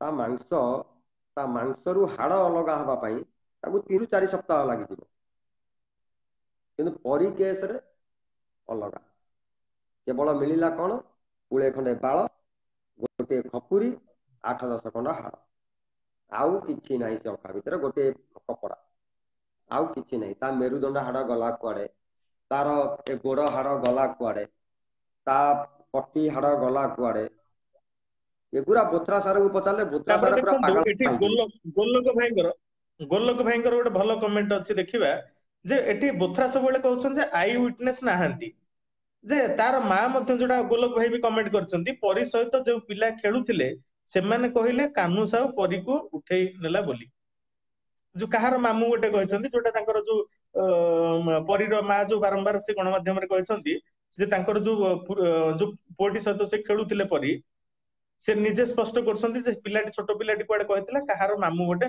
शुभ मामू उठेकी नै कोन गोटे कहतिले जो बाइट रे से कहतिले ଯେ ତାହେଲେ ଏଠି ଆଇ ୱିଟନେସ୍ ନାହାନ୍ତି କେମିତି? ଆଇ ୱିଟନେସ୍ ଅଛନ୍ତି। ଆଇ ୱିଟନେସ୍ କୁ ସେ ନେଲେ ସିଏ ହବ, ସିଏ ନେବେନି। ଆଇ ୱିଟନେସ୍ କୁ କଦାପି ନେବେନି। ନେଲେ ମାନେ ସେ ଅସୁବିଧାରେ ପଡିଯିବ, ବିଜେଡି ସରକାର ଅସୁବିଧାରେ ପଡିଯିବ। ଆগে ଅରୁଣ ସାହୁଙ୍କ ମନ୍ତ୍ରୀ ପଦ ପଳେଇବ ଯଦି ଆଇ ୱିଟନେସ୍ ଏଠି ଆସିବ, ଅରୁଣ ସାହୁ ପଳେଇବ। ଆଉ ଗୋଟେ କଥା ମୁଁ କହୁଛି, ପଚା ସାର୍ କହିଲେ ଗୋଟିଏ ନ୍ୟୁଡ୍ ବଡି ମିଳିଲା। ନ୍ୟୁଡ୍ ବଡି ମାନେ ହଉଛି, ମୁଁ ଓଡିଆରେ ସମସ୍ତଙ୍କ ସାମ୍ନାରେ କ୍ଲିୟର କରିଦେବାକୁ ଚାହୁଁଛି, ମାନେ ପରୀର ଯେତେବେଳେ ଶବ ସରୋଜ ସେଠି ପରୀର ଶବକୁ ପୁରେଇଥିଲା, ସେତେବେଳେ ପରୀର ଶବ ଉଲ୍ଲଗ୍ନ ଅବସ୍ଥାରେ ଥିଲା। ଉଲ୍ଲଗ୍ନ ଅବସ୍ଥାରେ ଥିଲା। ଯେହେତୁ ଉଲ୍ଲଗ୍ନ ଅବସ୍ଥାରେ ଥିଲା, ଯେହେତୁ ପୋଷ୍ଟମର୍ଟମ ରିପୋର୍ଟ କହୁଛି ଏଟା ମାନେ ଦୁଷ୍କର୍ମ ହେଇଛି କି ଦୁଷ୍କର୍ମ ନ ହେଇଛି ଘଟଣା ଉପରେ ସ୍ପଷ୍ଟ ହଉନି। ଯେହେତୁ ଉଲ୍ଲଗ୍ନ ଶରୀର ମିଳିଥିଲା, ଆମେ ଭାବିଲୁ ପରିଚୟ ବଳାତ୍କାର ହେଇଥିବ। ଆଜ୍ଞା ବୋଥ୍ରା ସାର୍, ଆପଣ ଜଣେ ସିନିୟର ଆଇପିଏସ୍, ଉଲ୍ଲଗ୍ନ ଶରୀର କଣ କେବଳ ବଳାତ୍କାର ଦିଗକୁ ଇଙ୍ଗିତ କରେ କି? ଉଲ୍ଲଗ୍ନ ଶରୀର ବି ଅଙ୍ଗ ତସ୍କରୀ ଦିଗକୁ ଆଜ୍ଞା ଇଙ୍ଗିତ କରେ। ଆପଣ ଅଙ୍ଗ ତସ୍କରୀ ଦିଗକୁ କଣ ପାଇଁ ଗଲେ ନାହିଁ, ବଳାତ୍କାର ଦିଗକୁ କଣ ପାଇଁ ଗଲେ? ଯେତେବେଳେ ଗୋଟେ ଛୋଟ ଛୁଆର ଶରୀରରୁ ପାର୍ଟସ ସବୁ ବାହାର କରାଯିବ, ସେତେବେଳେ ତା ଦେହରୁ ପ୍ରଥମେ କପଡା ଖୋଲାଯିବା ଦରକାର। ତାକୁ ସମ୍ପୂର୍ଣ୍ଣ ଉଲ୍ଲଗ୍ନ କରିବାକୁ ପଡିବ। ତା କିଡନୀ କାଢିବା ପାଇଁ, ତା ଛାତିର କଲିଜା କାଢିବା ପାଇଁ, ତା ହୃତ୍ପିଣ୍ଡ କାଢିବା ପାଇଁ, ତା ଫୁସଫୁସ କାଢିବା ପାଇଁ, ଏସବୁ ଜିନିଷ ହ୍ୟୁମାନ୍ ବଡିର ପାର୍ଟସ ଗୁରା କାଢିବା ପାଇଁ ପ୍ରଥମେ ସେ ଛୋଟ ଛୁଆର ଶରୀରରୁ କପଡା ଗୁରା ପ୍ରଥମେ କାଢିବାକୁ ପଡିବ। ଏ ଦିଗ ଉପରକୁ ଅରୁଣ ବୋଥ୍ରା ସାର୍ ଗଲେ କି? ଏ ଦିଗ ଉପରକୁ ଗଲେ ନାହିଁ। ଅଙ୍ଗ ତସ୍କରୀ ଦିଗ ଉପରକୁ ଜମା ବି ଅରୁଣ ବୋଥ୍ରା ସାର୍ ଜମା ବି ଯାଇନାହାନ୍ତି। ଆଉ ମାନ୍ୟବର ହାଇକୋର୍ଟ କଣ ପାଇଁ ସେଇ ଦିଗରେ କଣ ପାଇଁ ସବୁ ଆଙ୍ଗେଲରେ ତଦନ୍ତ ହବା ଦରକାର? ସବୁ ଆଙ୍ଗେଲରେ ତଦନ୍ତ, ସେଇ ପାର୍ଟଟାକୁ ସେ କାହିଁକି ନିଶ୍ଚିତ ଆଭଏଡ୍ ଭାବରେ କରୁଛନ୍ତି? ତାପରେ ଗୋଟେ ଦେଖନ୍ତୁ, ପରୀର ବାପା ମା ଏତଲାରେ ଯୋଉମାନଙ୍କ ଅଭିଯୁକ୍ତ ବୋଲି ଯୋଉମାନଙ୍କୁ ସନ୍ଦେହ କରୁଛନ୍ତି, ଆଜି ଯାଏଁ ତାଙ୍କୁ ଜେରା ହଉନି। କଣ ପାଇଁ ହଉନି? ନାଇଁ, ଏଠି ଯୋଉମାନେ ସେ କହୁଛନ୍ତି ଯେ କୋଉଠି ନା ବହୁତ ଲୋକ କୋଉଠି ନାଁ ସେ ଦଉଛନ୍ତି, ଏତଲାରେ ନେଇଛନ୍ତି, ଗଣମାଧ୍ୟମରେ ସେ କହୁଛନ୍ତି, ଯୋଉମାନଙ୍କ ନାଁ ନେଇଛନ୍ତି ସେମାନଙ୍କୁ କାହିଁ ଜେରା ହଉନି? ଏପଟେ ନାଇଁ, ବୋଥ୍ରା ଏଠି ସ୍ପଷ୍ଟ ଏଠି କରିବେ କି? ସେଇ କଥା ମୋର, ବୋଥ୍ରା ସାର୍ ସ୍ପଷ୍ଟ କରିବେନି। ମତେ ଗୋଟାଏ କଥା କୁହନ୍ତୁ, ବୋଥ୍ରା ସାର୍ ଯେତେବେଳେ ତାଙ୍କ 22 ବର୍ଷ କ୍ୟାରିୟର ଭିତରେ ଯୋଉଠିକି ଆସାମୀକୁ ଧରିଛନ୍ତି, ତାପରେ ସେ ମନ୍ଦିରକୁ ଯାଇଛନ୍ତି କି? ଯୋଉଠି ଯୋଉ ଆସାମୀକୁ ଧରିଛନ୍ତି, ତାପରେ ସେ ମନ୍ଦିରକୁ ଯାଇଛନ୍ତି କି? ଏଠି ପ୍ରଥମ ଥର ପାଇଁ ଏମିତି ଘଟିଲା, ବୋଥ୍ରା ସାର୍ ଆସାମୀକି ଧରି ସାରିଲା ପରେ ତାଙ୍କ ନିଜ ମନରେ କୋଉଠି ନା କୋଉଠି ଆସିଲା, ନାଇଁ ହୁଏତ ମୋ ଦ୍ୱାରା ଭୁଲ ହେଇଯାଇଥାଇପାରେ, ମୁଁ ଭଗବାନ ଜଗନ୍ନାଥଙ୍କ ପାଖରେ ଯାଇକି କ୍ଷମା ପ୍ରାର୍ଥନା କରିନେବି।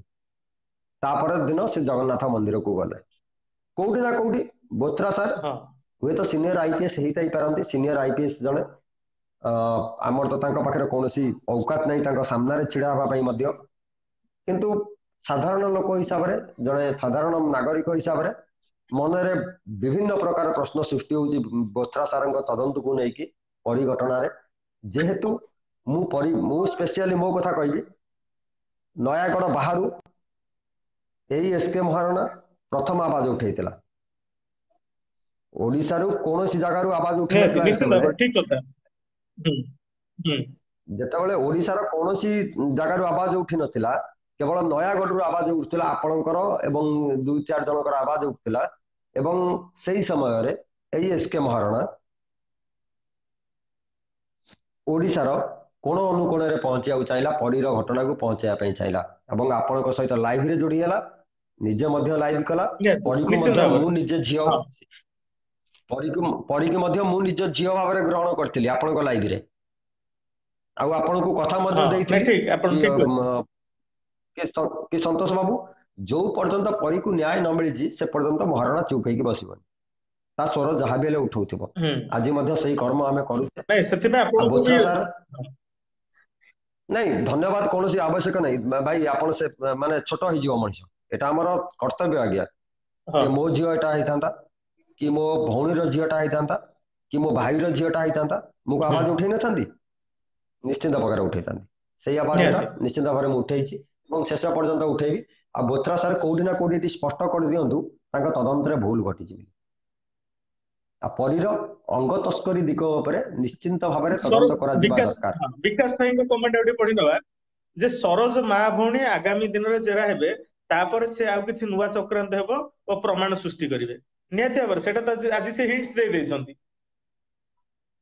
ଆଜି ସେ ବିଷୟରେ ହିଣ୍ଟସ ଦେଇ ଦେଇଛନ୍ତି, କାହିଁକିନା ସେ କହିଛନ୍ତି ଯେ ଏଇ ବିଷୟରେ ତାଙ୍କ ଘର ଲୋକ ଆଗରୁ ଜାଣିଛନ୍ତି। ବସନ୍ତ ଭାଇ ଲେଖିଛନ୍ତି ନାଇଁ ଏସ୍ଆଇଟି ଜଣେ ଏଠି ଟିମ୍ ଲେଖିଲେ କିମ୍ବା ନା ପୋଲିସ ନା ନା ସାକ୍ଷ୍ୟ ନା ନା ନା କୋର୍ଟରେ ଗ୍ରହଣୀୟ ନୁହେଁ। ନା ନା ନା ନା ନାଇଁ ସେଦିନ ଆଉ ଜଣେ ନାରାୟଣ ପାଣିଗ୍ରାହୀ ଜଣେ ଲେଖିଛନ୍ତି ଗୋଟେ କମେଣ୍ଟ, ମହାରଣା ଭାଇ ହାଡ଼ ସବୁ କୁଆଡେ ଅଛି, କି ଯାତ୍ରା ଲଗେଇଛନ୍ତି। ଏ ହାଡ଼ କଥାଟା ମୁଁ ଉଠେଇଥିଲି ନା ପ୍ରଥମେ, ତେଣୁକରି ସେ ମତେ ପ୍ରଶ୍ନଟା ପଚାରୁଛନ୍ତି ନାରାୟଣ ପାଣିଗ୍ରାହୀ। ଆଜ୍ଞା ପାଣିଗ୍ରାହୀ ବାବୁ, ଆପଣ କହୁନାହାନ୍ତି ହାଡ଼ ଗୁରା କୁଆଡେ ଗଲା। ଗୋଟେ ଅଖା ଭିତରେ ଗୋଟେ 5 ବର୍ଷର ଝିଅର ଶବ ପଶିଲା, ତାପରେ 10 ଦିନ ପରେ ସେ ଅଖା ଭିତରୁ ମାତ୍ର 10 ଖଣ୍ଡ ହାଡ଼ ବାହାରୁଛି, ଆମେ ପଚାରିବୁନୁ ହାଡ଼ ଗୁରା କୁଆଡେ ଗଲା ବୋଲି? ଆମର ଏଇଟା ପଚାରିବାଟା କଣ ଭୁଲ? ଆଉ ଯାତ୍ରା କଣ ଏଇଟା? ଏଇଟା ପା ସଠିକ ପ୍ରଶ୍ନ ଆଜ୍ଞା, ଏଇଟା ସଠିକ ପ୍ରଶ୍ନ। ନାଇଁ ସେ ଆଉ ଗୋଟେ କମେଣ୍ଟ ଗୋଟା ଅଖା ଲେଖିଛନ୍ତି, ନାଇଁ ଭିତରେ ଭଲ, ଗୋଟା ଆଉ ଗୋଟେ ଭଲ କମେଣ୍ଟ ଲେଖିଛନ୍ତି। ମୋର ରିକ୍ୱେଷ୍ଟ କି ଆମ ଓଡିଶାରେ ଯାତ୍ରା ମାଲିକ ମାନେ ବୋଥ୍ରା ସାରଙ୍କୁ ଷ୍ଟୋରି ଲେଖିବାକୁ ଦିଅନ୍ତୁ। ହଁ ଗୋଟେ ବଢିଆ ଷ୍ଟୋରି ହବ ନା, ପରୀ ଏବଂ ଆଦିତ୍ୟକୁ ମିଶେଇକି ଯଦି ଗୋଟେ ଫିଲ୍ମ କରାଯିବ ଆଜ୍ଞା, ଗୋଟେ ବଢିଆ ମାନେ ସୁପର ଡୁପର ହିଟ୍ ପିକ୍ଚର ହବ। ନ୍ୟାସନାଲ ଇଏରେ ବି ହଲରେ ସବୁ ଚାଲିବ। ଏ ବୋଥ୍ରା ସାରଙ୍କୁ ତା ଦେହରେ ଖଳନାୟକ ଭୂମିକା ଦବା ଦରକାର। ବୋଥ୍ରା ସାରଙ୍କୁ ତା ଦେହରେ ଖଳନାୟକ ତାଙ୍କୁ ଭୂମିକା ନେଇକି ଦବା ଅଲରେଡି ଦରକାର, ଗୋଟେ ମୁଖ୍ୟ ବୋଥ୍ରା ଖଳନାୟକ। ବୋଥ୍ରା ସାରଙ୍କୁ ନେଇକି ଅଲରେଡି ଗୋଟେ ଫିଲ୍ମ ହେଇସାରିଛି, ଯୋଉଥିରେ ସେ ହିରୋ ରୋଲ କରିଛନ୍ତି। ମାନେ ତାଙ୍କର ଚରିତ୍ର ଯୋଉ ପାଟନାଗଡ଼ ଫିଲ୍ମ, ନାଇଁ ପାଟନାଗଡ଼ ଯୋଉ ପାର୍ସଲ ଉପରେ ଯୋଉ ଇଏ ଫିଲ୍ମ ବାପ, ହେଇଛି, ସେ ଫିଲ୍ମ ଗୋଟେ 2 ଭାଷୀ ଚଳଚ୍ଚିତ୍ର, ତେଲୁଗୁ ଆଉ ଓଡିଆ, ଯୋଉଥିରେ ତାଙ୍କୁ ମୁଖ୍ୟ ସେଥିରେ ହିରୋ ଚରିତ୍ର ହେଇଥିଲେ ହିସାବରେ ହେଇଥିଲେ। ଗ୍ରହଣ କରାଯାଇଛି। କାହିଁକିନା ସେ ହଁ ସେତେବେଳେ ସିଙ୍ଗମ ଥିଲେ, ବର୍ତ୍ତମାନ ଏଠିବା ସେ ଓଲଟା। ନା ନା ନା ନା ନା ନା ନା ବୋଥ୍ରା ସାରଙ୍କର ଯଦି ପୂର୍ବ ହିଷ୍ଟ୍ରି ଦେଖିବା, ଦକ୍ଷ ଆଇପିଏସ୍ ଜଣେ, ଏଥିରେ କୌଣସି ନିଃସନ୍ଦେହ ତାଙ୍କ ପୂର୍ବ ହିଷ୍ଟ୍ରି ଯଦି ଆମେ ଦେଖିବା, ଏଥିରେ କୌଣସି ଲୋକ ହଁ ଆପତ୍ତି କରିପାରିବ ନାହିଁ। ଆଉ ଯିଏ ଆପତ୍ତି କରିବ ମହାରଣା ବି ସେଥିରେ ବିରୋଧ କରିବ। ଯେ ବର୍ତ୍ତମାନ ତାଙ୍କ ପୂର୍ବ ହିଷ୍ଟ୍ରି ଦେଖିବା, 12 ବର୍ଷର ତପସ୍ୟା, କିନ୍ତୁ ଏ କେସରେ 12 ବର୍ଷର ତପସ୍ୟା ଶୁଖୁଆପଡାରେ ଯିବ ଆଉ। କିନ୍ତୁ 12 ବର୍ଷର କଣ ତପସ୍ୟା ପାଇଁ ଗଲା? ଶୁଖୁଆପଡାରେ ଯିବ ଆଉ। କଣ ପାଇଁ ଗଲା? କଣ ପାଇଁ 12 ବର୍ଷ ତପସ୍ୟା ଶୁଖୁଆପଡାରେ କଣ ପାଇଁ ଗଲା? ତମେ କଣ ସରକାର ସହିତ ମୋର ଝଗଡା କରାଇବ? ତାଙ୍କର ଭୟଟା କେବଳ ଏଇଠି, ତାଙ୍କର ଭୟଟା କେବଳ ଏଇଠି। ତମେ କଣ ମତେ ସରକାର ସହିତ ଝଗଡା କରାଇବ? ଆଉ ଯୋଉ ଭାଷା ସେ ପ୍ରୟୋଗ କରିଛନ୍ତି, ଯୋଉ ଅଡିଓଟି ଭାଇରାଲ ହେଇଥିଲା, ତା ଦେହରେ ବୋଥ୍ରା ସାର୍ ଜଣେ ଦକ୍ଷ ଆଇପିଏସ୍ ହିସାବରେ ଜଣେ ମାନେ ସାଧାରଣ ନାଗରିକ ସେ ନୁହନ୍ତି, ସେ ଜଣେ ଅସାଧାରଣ ନାଗରିକ ଏବଂ ଭାରତର ସମ୍ବିଧାନ ଅନୁଯାୟୀ ସେ ଜଣେ ଉଚ୍ଚ ପଦସ୍ଥ IPS officer, senior IPS officer. ତାଙ୍କ ମୁହଁରୁ ଏ ଯୋଉ ଶବ୍ଦ ଶଳା, ଗାଉଁଲି, ମୂର୍ଖ, ଏସବୁ ଶବ୍ଦ ଗୁଡା ତାଙ୍କ ମୁହଁରୁ କେବେ ଶୋଭା ପାଇବନି। ତାଙ୍କ ମୁହଁରୁ ମଧ୍ୟ ଏସବୁ ଶବ୍ଦ ମଧ୍ୟ ଓଡ଼ିଶାବାସୀ ଶୁଣିଲେ କି ବୋଥ୍ରା ସାର୍ ଏ ଶବ୍ଦ ମଧ୍ୟ ପ୍ରୟୋଗ କରିପାରନ୍ତି।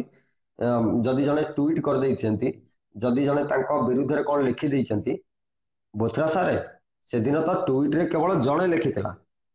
ଆଜି ବା ଓଡ଼ିଶାର 4.5 କୋଟି ଲୋକ ଭିତରୁ ମିନିମମ୍ 3 କୋଟି ଲୋକ ଫେସବୁକ୍ ଏବଂ ହ୍ୱାଟ୍ସଆପ୍ ଏବଂ ଟ୍ୱିଟରରେ ଲେଖୁଛନ୍ତି ଆପଣଙ୍କ ବିରୁଦ୍ଧରେ।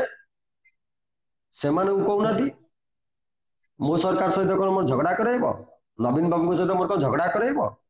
ଆଜ୍ଞା ଚାକିରି ଆପଣ 22 ବର୍ଷ କଲେଣି, ଆଉ ମାତ୍ର 2-4 ବର୍ଷ ଥିବ କି ନଥିବ। ଯଦି ପରୀକ୍ଷା ଆପଣ ପ୍ରକୃତରେ ନ୍ୟାୟ ଦେଇକି ଯାଇଥାନ୍ତେ, ଦେନ୍ ଆପଣ ଭାରତ ବର୍ଷରେ ନମ୍ବର 1 ଆଇପିଏସ୍ ହେଇଥାନ୍ତେ। ନାଇଁ, ଆପଣ କଲେ ନାହିଁ ତା। ଆପଣଙ୍କର ଭୟ ରହିଗଲା ସରକାର ସହିତ ଆପଣଙ୍କର ଝଗଡା ନ ହଉ। ସରକାରଙ୍କ ପାଖରେ ଆପଣଙ୍କର ଯୋଉ ଭାବମୂର୍ତ୍ତିଟା ଅଛି ସେଟା କ୍ଷୁର୍ଣ୍ଣ ନ ହଉ। ଦେନ୍ ଆପଣ କଣ କଲେ ନା ସରକାରକୁ ବଞ୍ଚେଇବା ପାଇଁ ଚେଷ୍ଟା କଲେ। ସରକାରକୁ ଆପଣ ବଞ୍ଚେଇବା ପାଇଁ ଚେଷ୍ଟା କଲେ। କୋଉ ଭଳି ଭାବରେ? ସରକାରକୁ ବଞ୍ଚେଇବେ କେମିତି? ଯଦି ଅରୁଣ ସାହୁ ଫସି ଯାଉଛନ୍ତି ଅଙ୍ଗ ତସ୍କରୀରେ, ଯଦି ବାବୁଲି ନାୟକ ଫସି ଯାଉଛି ଅଙ୍ଗ ତସ୍କରୀରେ, ଅରୁଣ ସାହୁଙ୍କ ମନ୍ତ୍ରୀ ପଦ ପଳେଇବ। ଯଦି ଅରୁଣ ସାହୁଙ୍କ ମନ୍ତ୍ରୀ ପଦ ପଳେଇ ଯାଉଛି, ଦେନ୍ ବିଜେଡିର ଭାବମୂର୍ତ୍ତି କ୍ଷୁର୍ଣ୍ଣ ହେଇଯିବ।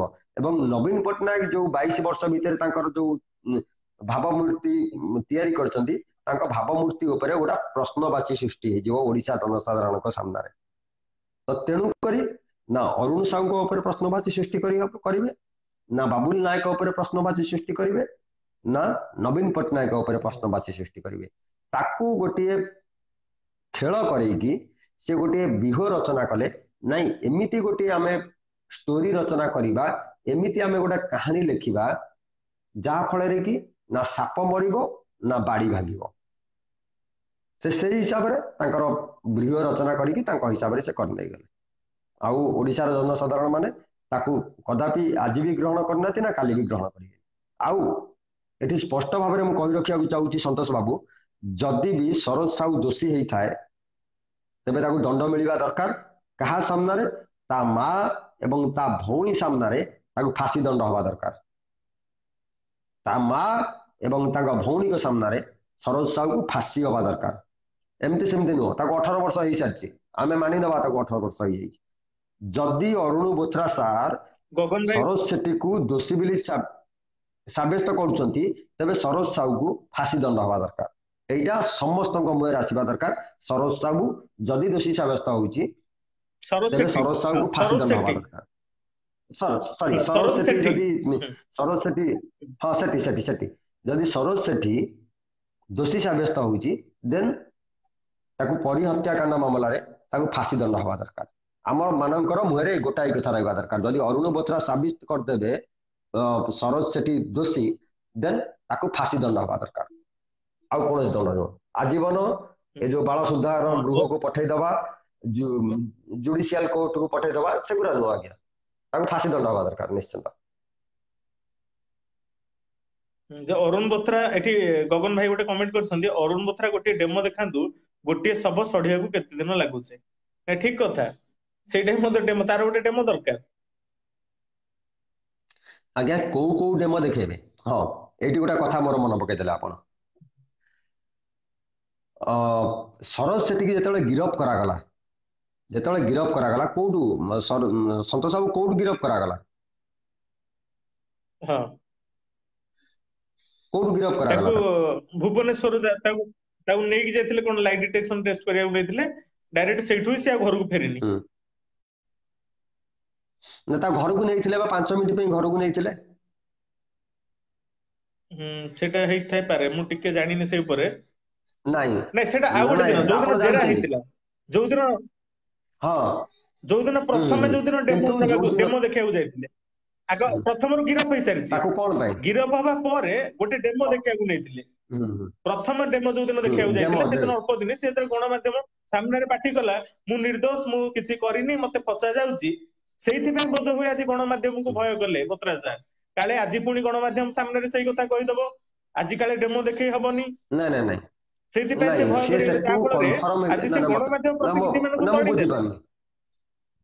ନା ମୋ ମୁଣ୍ଡରେ ଏଗୁରା ଉତୁରୁନି, ମୋ ମୁଣ୍ଡରେ ଭେଜାରେ ଜମା ଏଗୁରା ପଶୁନି। ଜଣେ ସେଠୁ କନଫର୍ମ ହେଇକି ଆଇଲା, ଏଠିକି ଗାଁକୁ ଆଇଲେ ଡେମୋ ଦେଖେଇବ, ଗାଁରେ ଆସିକି ତା ଘରେ 5 ମିନିଟ୍ ପଶେଇଲା ପରେ କହିଲା ମୁଁ ଡେମୋ ଦେଖେଇବିନି, ମୁଁ ଜାଣିନି, ମୁଁ ମାରିନି, ଇଏ କରିନି। ସେଠୁ ଆପଣ କନଫର୍ମ କରିକି ନେଇକି ତାକୁ ହଁ, ଆଇଲେ କି ତୁ ଚାଲ ଡେମୋ ଦେଖେଇବୁ, ସେ ଘରେ ଯାଇ ପହଞ୍ଚେଇଲା ପରେ କହିଲା ନା ମୁଁ ଡେମୋ ଦେଖେଇବିନି, ନା ମୁଁ କିଛି କରିନି, ନା ମୁଁ କିଛି ମାରିନି। ନା, ତାକୁ ଘରକୁ କଣ ପାଇଁ ଅଣା ଯାଇଥିଲା ସେଇଟା ପ୍ରଥମେ ଜାଣିବା ଦରକାର। ଯୋଉ 5 ମିନିଟ୍ ପାଇଁ ତାକୁ ଘରକୁ ଅଣା ଯାଇଥିଲା, ସେ 5 ମିନିଟ୍ କଣ ପାଇଁ ଅଣା ଯାଇଥିଲା? ଡେମୋ ଦେଖିବା ପାଇଁ ନୁହଁ ଆଜ୍ଞା, ସେଟା କେବଳ ନିହାତି। ଆମ ମାନଙ୍କ ମାନେ ଆଖିରେ ଗୋଟେ ପଟି ବାନ୍ଧିବା ପାଇଁ, ଆମ ମାନଙ୍କ ଆଖିରେ ଗୋଟେ ପଟି ବାନ୍ଧିବା ପାଇଁ କି ସରୋଜ ସେଠୀକୁ ଆମେ ଡେମୋ ଦେଖିବା ପାଇଁ ଆଣିଥିଲୁ।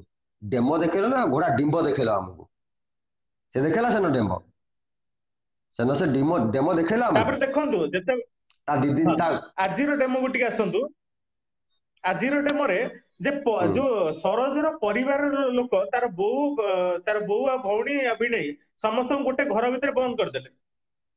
ତାର ଯିଏ ସାନ ଭଉଣୀ, ସେ ହଁ ଗର୍ଭବତୀ, ଯେତେବେଳେ ସେ କହୁଛନ୍ତି ମତେ ପରିସ୍ରା ଲାଗୁଛି, ମୁଁ ଟିକେ ବାହାରକୁ ଯିବି, ପରିସ୍ରା ଲାଗୁଛି ବାହାରକୁ ଯିବି, ତା ପରିସ୍ରା ଯିବାକୁ ବି ଛାଡ଼ିଲେନି।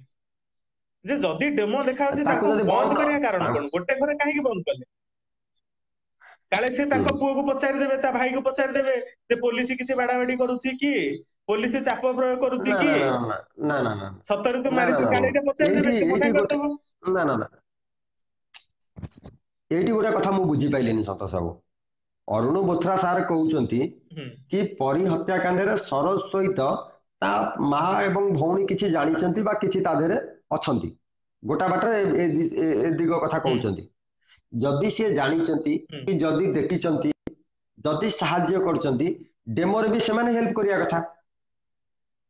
କି ସିଏ ନିହାତି ନିହାତି ପରୀକୁ ଠିକ ଠିକ ତା ଠିକ ପରୀର ହଁ ହଁ ହାତ ଧରିଥିଲେ, ପରୀର ହାତ ଧରିଥିଲେ, କିମ୍ବା ସେ ଅଖାକୁ ଧରିଥିଲେ ଯେତେବେଳେ ସରୋଜ ସେଠି ତା ବଡିକି ପୁରେଇଲା ପରୀ ବଡିକୁ, ସେ ଅଖା ଧରିଥିଲେ କି କଣ କରିଥିଲେ, ସେ ହଁ ହଁ ଡେମୋରେ ସିଏ ବି ସାହାଯ୍ୟ କରିବା କଥା। ଯଦି ସେମାନେ ଦେଖୁଥିଲେ ନିହାତି ନିହାତି ହଁ କିମ୍ବା ସାହାଯ୍ୟ କରୁଛନ୍ତି, ତେବେ ସେ ଡେମୋରେ ତାଙ୍କୁ କଣ ପାଇଁ ନିଆଗଲା ନାହିଁ? ତାଙ୍କୁ କଣ ପାଇଁ ଘରେ ବନ୍ଦ କରିଦେଲ ତମେ? ତାଙ୍କୁ ସେ ଘର ଭିତରେ କାହିଁ ବନ୍ଦ କରେଇଲ? ନା, ଏଠି କୋଉଠି ନା କୋଉଠି ଅରୁଣ ବୋଥ୍ରା ସାର୍ ଗୋଟିଏ ମାନେ ଗାଳ୍ପିକ କଥା, ମନଗଢା କାହାଣୀ ଶୁଣାଉଛନ୍ତି ଓଡିଶାବାସୀଙ୍କୁ, ଆଉ ଗୋଟେ ନୂଆ ଆଇମାର ଷ୍ଟୋରି କାହାଣୀ ଶୁଣାଉଛନ୍ତି ଓଡିଶାବାସୀଙ୍କୁ। ଗୋଟା ଆଇମାର କାହାଣୀ ଶୁଣାଉଛନ୍ତି ସନ୍ତୋଷ ବାବୁ, ଏଇଟା ବୋଧେ ଓଡିଶା ଇତିହାସର ଯୋଉଟା କି ଆମ ଏଇଟା ମନକୁ ଯାଉନି ଓଡିଶା ଆଉ। ଇତିହାସର ବୋଧେ ପ୍ରଥମ ଗପ। ଏଇଟା ଓଡିଶା ଇତିହାସର ପ୍ରଥମ ନିଶ୍ଚିନ୍ତ କ୍ରାଇମ ଗପ, ଯୋଉଟା ଜଣେ ଆଇପିଏସ୍ ଅଫିସର ଗପ ତକ ଡାଇରେକ୍ଟ ଶୁଣଉଛନ୍ତି, ଲେଖୁଛନ୍ତି ଆଉ ଶୁଣଉଛନ୍ତି, ଧାଡିଟେ ଲେଖୁଛନ୍ତି, ନାଇଁ ଧାଡିଏ ଗପ ଶୁଣଉଛନ୍ତି, ପୁଣି କିଛି ତଦନ୍ତ ଚାଲିଛି ଆଉ ଧାଡିଟେ ଶୁଣଉଛନ୍ତି। କିନ୍ତୁ ତାଙ୍କୁ ଧନ୍ୟବାଦ, ନାଇଁ ମହାରଣା ଭାଇ ତାଙ୍କୁ ଏଠି ଧନ୍ୟବାଦ ଜଣାଇବାକୁ ପଡିବ। ସେ ପ୍ରେସ ମିଟ୍ କରୁଛନ୍ତି, ବୋଥ୍ରା ସାରଙ୍କୁ ବହୁତ ବହୁତ ଧନ୍ୟବାଦ। ସେ ପ୍ରେସ ମିଟ୍ କରୁଛନ୍ତି, ଗଣମାଧ୍ୟମକୁ ସାମ୍ନା କରୁଛନ୍ତି, ଗଣମାଧ୍ୟମ ସାମ୍ନାରେ ତାଙ୍କର ଉତ୍ତର ରଖୁଛନ୍ତି। କିନ୍ତୁ ଆଦିତ୍ୟ ଦାସ ଘଟଣାରେ କ୍ରାଇମ ବ୍ରାଞ୍ଚ ଆଉ ଜିଆରପି ସମ୍ପୂର୍ଣ୍ଣ ଭାବରେ ଗଣମାଧ୍ୟମଠୁ ଦୂରେଇକି ପଳାଉଛନ୍ତି। ସେମାନେ ଗଣମାଧ୍ୟମ ଆଉ ସାମ୍ନାରେ ମୁହଁ କରିବେନି, ଖୋଲୁନାହାନ୍ତି। ବୋଥ୍ରାଙ୍କଠୁ ସେମାନେ ଆଉ ଶିଖନ୍ତୁ, କରିବେନି, ଅରୁଣ ଆଉ ବୋଥ୍ରାଙ୍କଠୁ ସେମାନେ ଶିଖନ୍ତୁ। ଆଉ ଆଉ ଜମା କରିବେନି ବି। ସିଏ ଜାଣି ସାରିଲେଣି ଯଦି ଓଡିଶାବାସୀ ଅରୁଣ ବୋଥ୍ରାଙ୍କର ଉପରେ ପ୍ରଶ୍ନବାଚୀ ସୃଷ୍ଟି କରୁଛନ୍ତି, ତେବେ ଆମ ହାଲତଟା କଣ କରିବେ ଏ ଯୋଉ ଲୋକମାନେ ଅଛନ୍ତି ସାମାଜିକ ଗଣମାଧ୍ୟମରେ। ଦେନ୍ ତାଙ୍କର ବି କେ ହବଣି ଆଜ୍ଞା। ପ୍ରେସ ମିଟ୍ କରିବା ପୂର୍ବରୁ ସେ 10 ଥର ଭାବିବେ କି ଅରୁଣ ବୋଥ୍ରାଙ୍କର ଇନଭେଷ୍ଟିଗେସନ ଉପରେ ଏମାନେ ଯଦି ପ୍ରଶ୍ନବାଚୀ ସୃଷ୍ଟି କରୁଛନ୍ତି, ତେବେ ଆମର ତ ପୁରା ଚେର କାଟିଦେବେ ଏମାନେ, ଆମ ଚେର କାଟିଦେବେ, ଆମେ ପ୍ରେସ ମିଟ୍ ଅରୁଣ ବୋଥ୍ରାଙ୍କର ଜମା କରିବାନି। ସିବିଆଇ ରେ ଏକ୍ସପିରିଏନ୍ସ ଅଛି, କ୍ରାଇମ ବ୍ରାଞ୍ଚ ରେ ଏକ୍ସପିରିଏନ୍ସ ଅଛି, ସବୁଠି ଏକ୍ସପିରିଏନ୍ସ ଥାଇକି ଏତେ ସୁନ୍ଦର ଗପ ଲେଖିକି ଲୋକ ତାଙ୍କ ଉପରେ ପ୍ରଶ୍ନ ସୃଷ୍ଟି କରୁଛନ୍ତି। ତାହେଲେ ଆଦିତ୍ୟ ଦାସ ଆଉ ଘଟଣାରେ ଗୋଟେ ଜିନିଷ ପ୍ରେସମିଟ କରିବେ ତ? ଆଉ ନା ନା, ଆଉ ଗୋଟେ ଜିନିଷ ସନ୍ତୋଷ ବାବୁ ମୁଁ ବୁଝିପାରୁନି, ଗୋଟେ ଲେଗିନ୍ସ ଟାକୁ ମାନେ ଯୋଉଟା ଅନ୍ତବସ୍ତ୍ର ଯୋଉଟା ଛୋଟ ପିଲାମାନେ ଚଡି ଗୁରା ପିନ୍ଧନ୍ତି, ଯଦି ସେ ସେଇ ଲେଗିନ୍ସ ଟାକୁ ନେଇକି ପାଣି ଭିତରେ ଫୋପାଡିଲା, ସେ ରକ୍ତ ଭିଜା ଗାମୁଛା ଟାକୁ 5 ମାସ ହେଲାଣି କଣ ପାଇଁ ରଖିଥିଲା? ସେ କଣ ଗାଁ ବାହାରକୁ ଯାଉନଥିଲା କେବେ? ସରୋଜ ସେଠି କଣ ଗାଁ ବାହାରକୁ ଯାଉନଥିଲା? ତା ଭଉଣୀ କଣ ଗାଁ ବାହାରକୁ ଯାଉନଥିଲା? ଆଦିତ୍ୟ ସେ କଣ ଚାହିଁଥିଲେ କୋଉଠି ଆଦିତ୍ୟ ନେଇ ଫୋପାଡି କେସରେ ବି ପାରିନଥାନ୍ତେ? ରକ୍ତ ଭିଜା ମାସ୍କ କୁ ବି ରଖା ହେଇଥିଲା। ଆଦିତ୍ୟ କେସରେ ବି ରକ୍ତ ଭିଜା ମାସ୍କ କୁ କଣ ରଖିଥିଲେ ବୋଲି ଆପଣ କହୁଥିଲେ। ହଁ ହଁ ହଁ, ମାନେ ମୁଁ କଣ କହୁଥିଲି, ମୁଁ ବା ଦେଖିକି ଆସିଛି, ମୁଁ ନିଜେ ଦେଖିକି ଆସିଛି ସେ ରକ୍ତ ଭିଜା ମାସ୍କ, ମୁଁ ନିଜେ ଦେଖିକି ଆସିଛି ଆଦିତ୍ୟ କେସରେ। ତାଙ୍କ ଘରକୁ ଯୋଉଦିନ ମୁଁ ଗଲି, ତାଙ୍କ ଆଦିତ୍ୟଙ୍କର ମା ମତେ ନିଜେ ଦେଖେଇଛନ୍ତି ସେ ମାସ୍କଟିକୁ, ମୁଁ ତାର ଫଟୋ ଉଠେଇକି ମଧ୍ୟ ଆଣିଥିଲି, ଏବଂ ସେଟା ପୁରା ପ୍ରମାଣିତ ଆଦିତ୍ୟ ସେଇ ମାସ୍କଟାକୁ ହିଁ ପିନ୍ଧିଥିଲେ।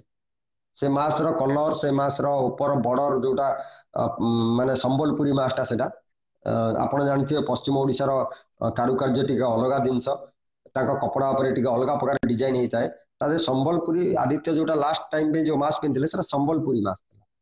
ସେ ସମ୍ବଲପୁରୀ ମାସ୍କଟା ମୁଁ ନିଜେ ଦେଖିକି ଆସିଛି ଆଦିତ୍ୟଙ୍କ ଘରେ, ତାଙ୍କ ମା ଆଣିକି ମତେ ଦେଖେଇଲେ, ମୁଁ ତାକୁ ସେ ମାସ୍କଟିକୁ ଛୁଇଁଲିନି, ଯେହେତୁ ସେଟା ଗୋଟିଏ ପ୍ରମାଣ, ଗୋଟେ ଏଭିଡେନ୍ସ ସେ ହତ୍ୟାକାଣ୍ଡର, ମୁଁ ସେ ମାସ୍କଟିକୁ ନିହାତି ନିହାତି ଛୁଇଁଲିନି। ହଁ ହଁ ତାଙ୍କ ମାଙ୍କୁ ଫିଙ୍ଗର କହିଲି ପ୍ରିଣ୍ଟ ଆଜ୍ଞା ରଖୁ ଆପଣ ହଁ ଆପଣ ରଖିଦିଅନ୍ତୁ ଝରକା ଉପରେ, ମୁଁ ତାର ଗୋଟେ ଫଟୋ ନେବି। ସେ ତାଙ୍କ ମା ତାଙ୍କ ହାତରେ ନିଜେ ଧରିକି ସେ ଝରକା ଉପରେ ରଖିଲେ, ମୁଁ ତାର ଗୋଟେ ଫଟୋ ଆଇଲି, ମୁଁ ତାକୁ ବି ଛୁଇଁବା ପାଇଁ ଚେଷ୍ଟା ବି କଲିନି ସେ ମାସ୍କ।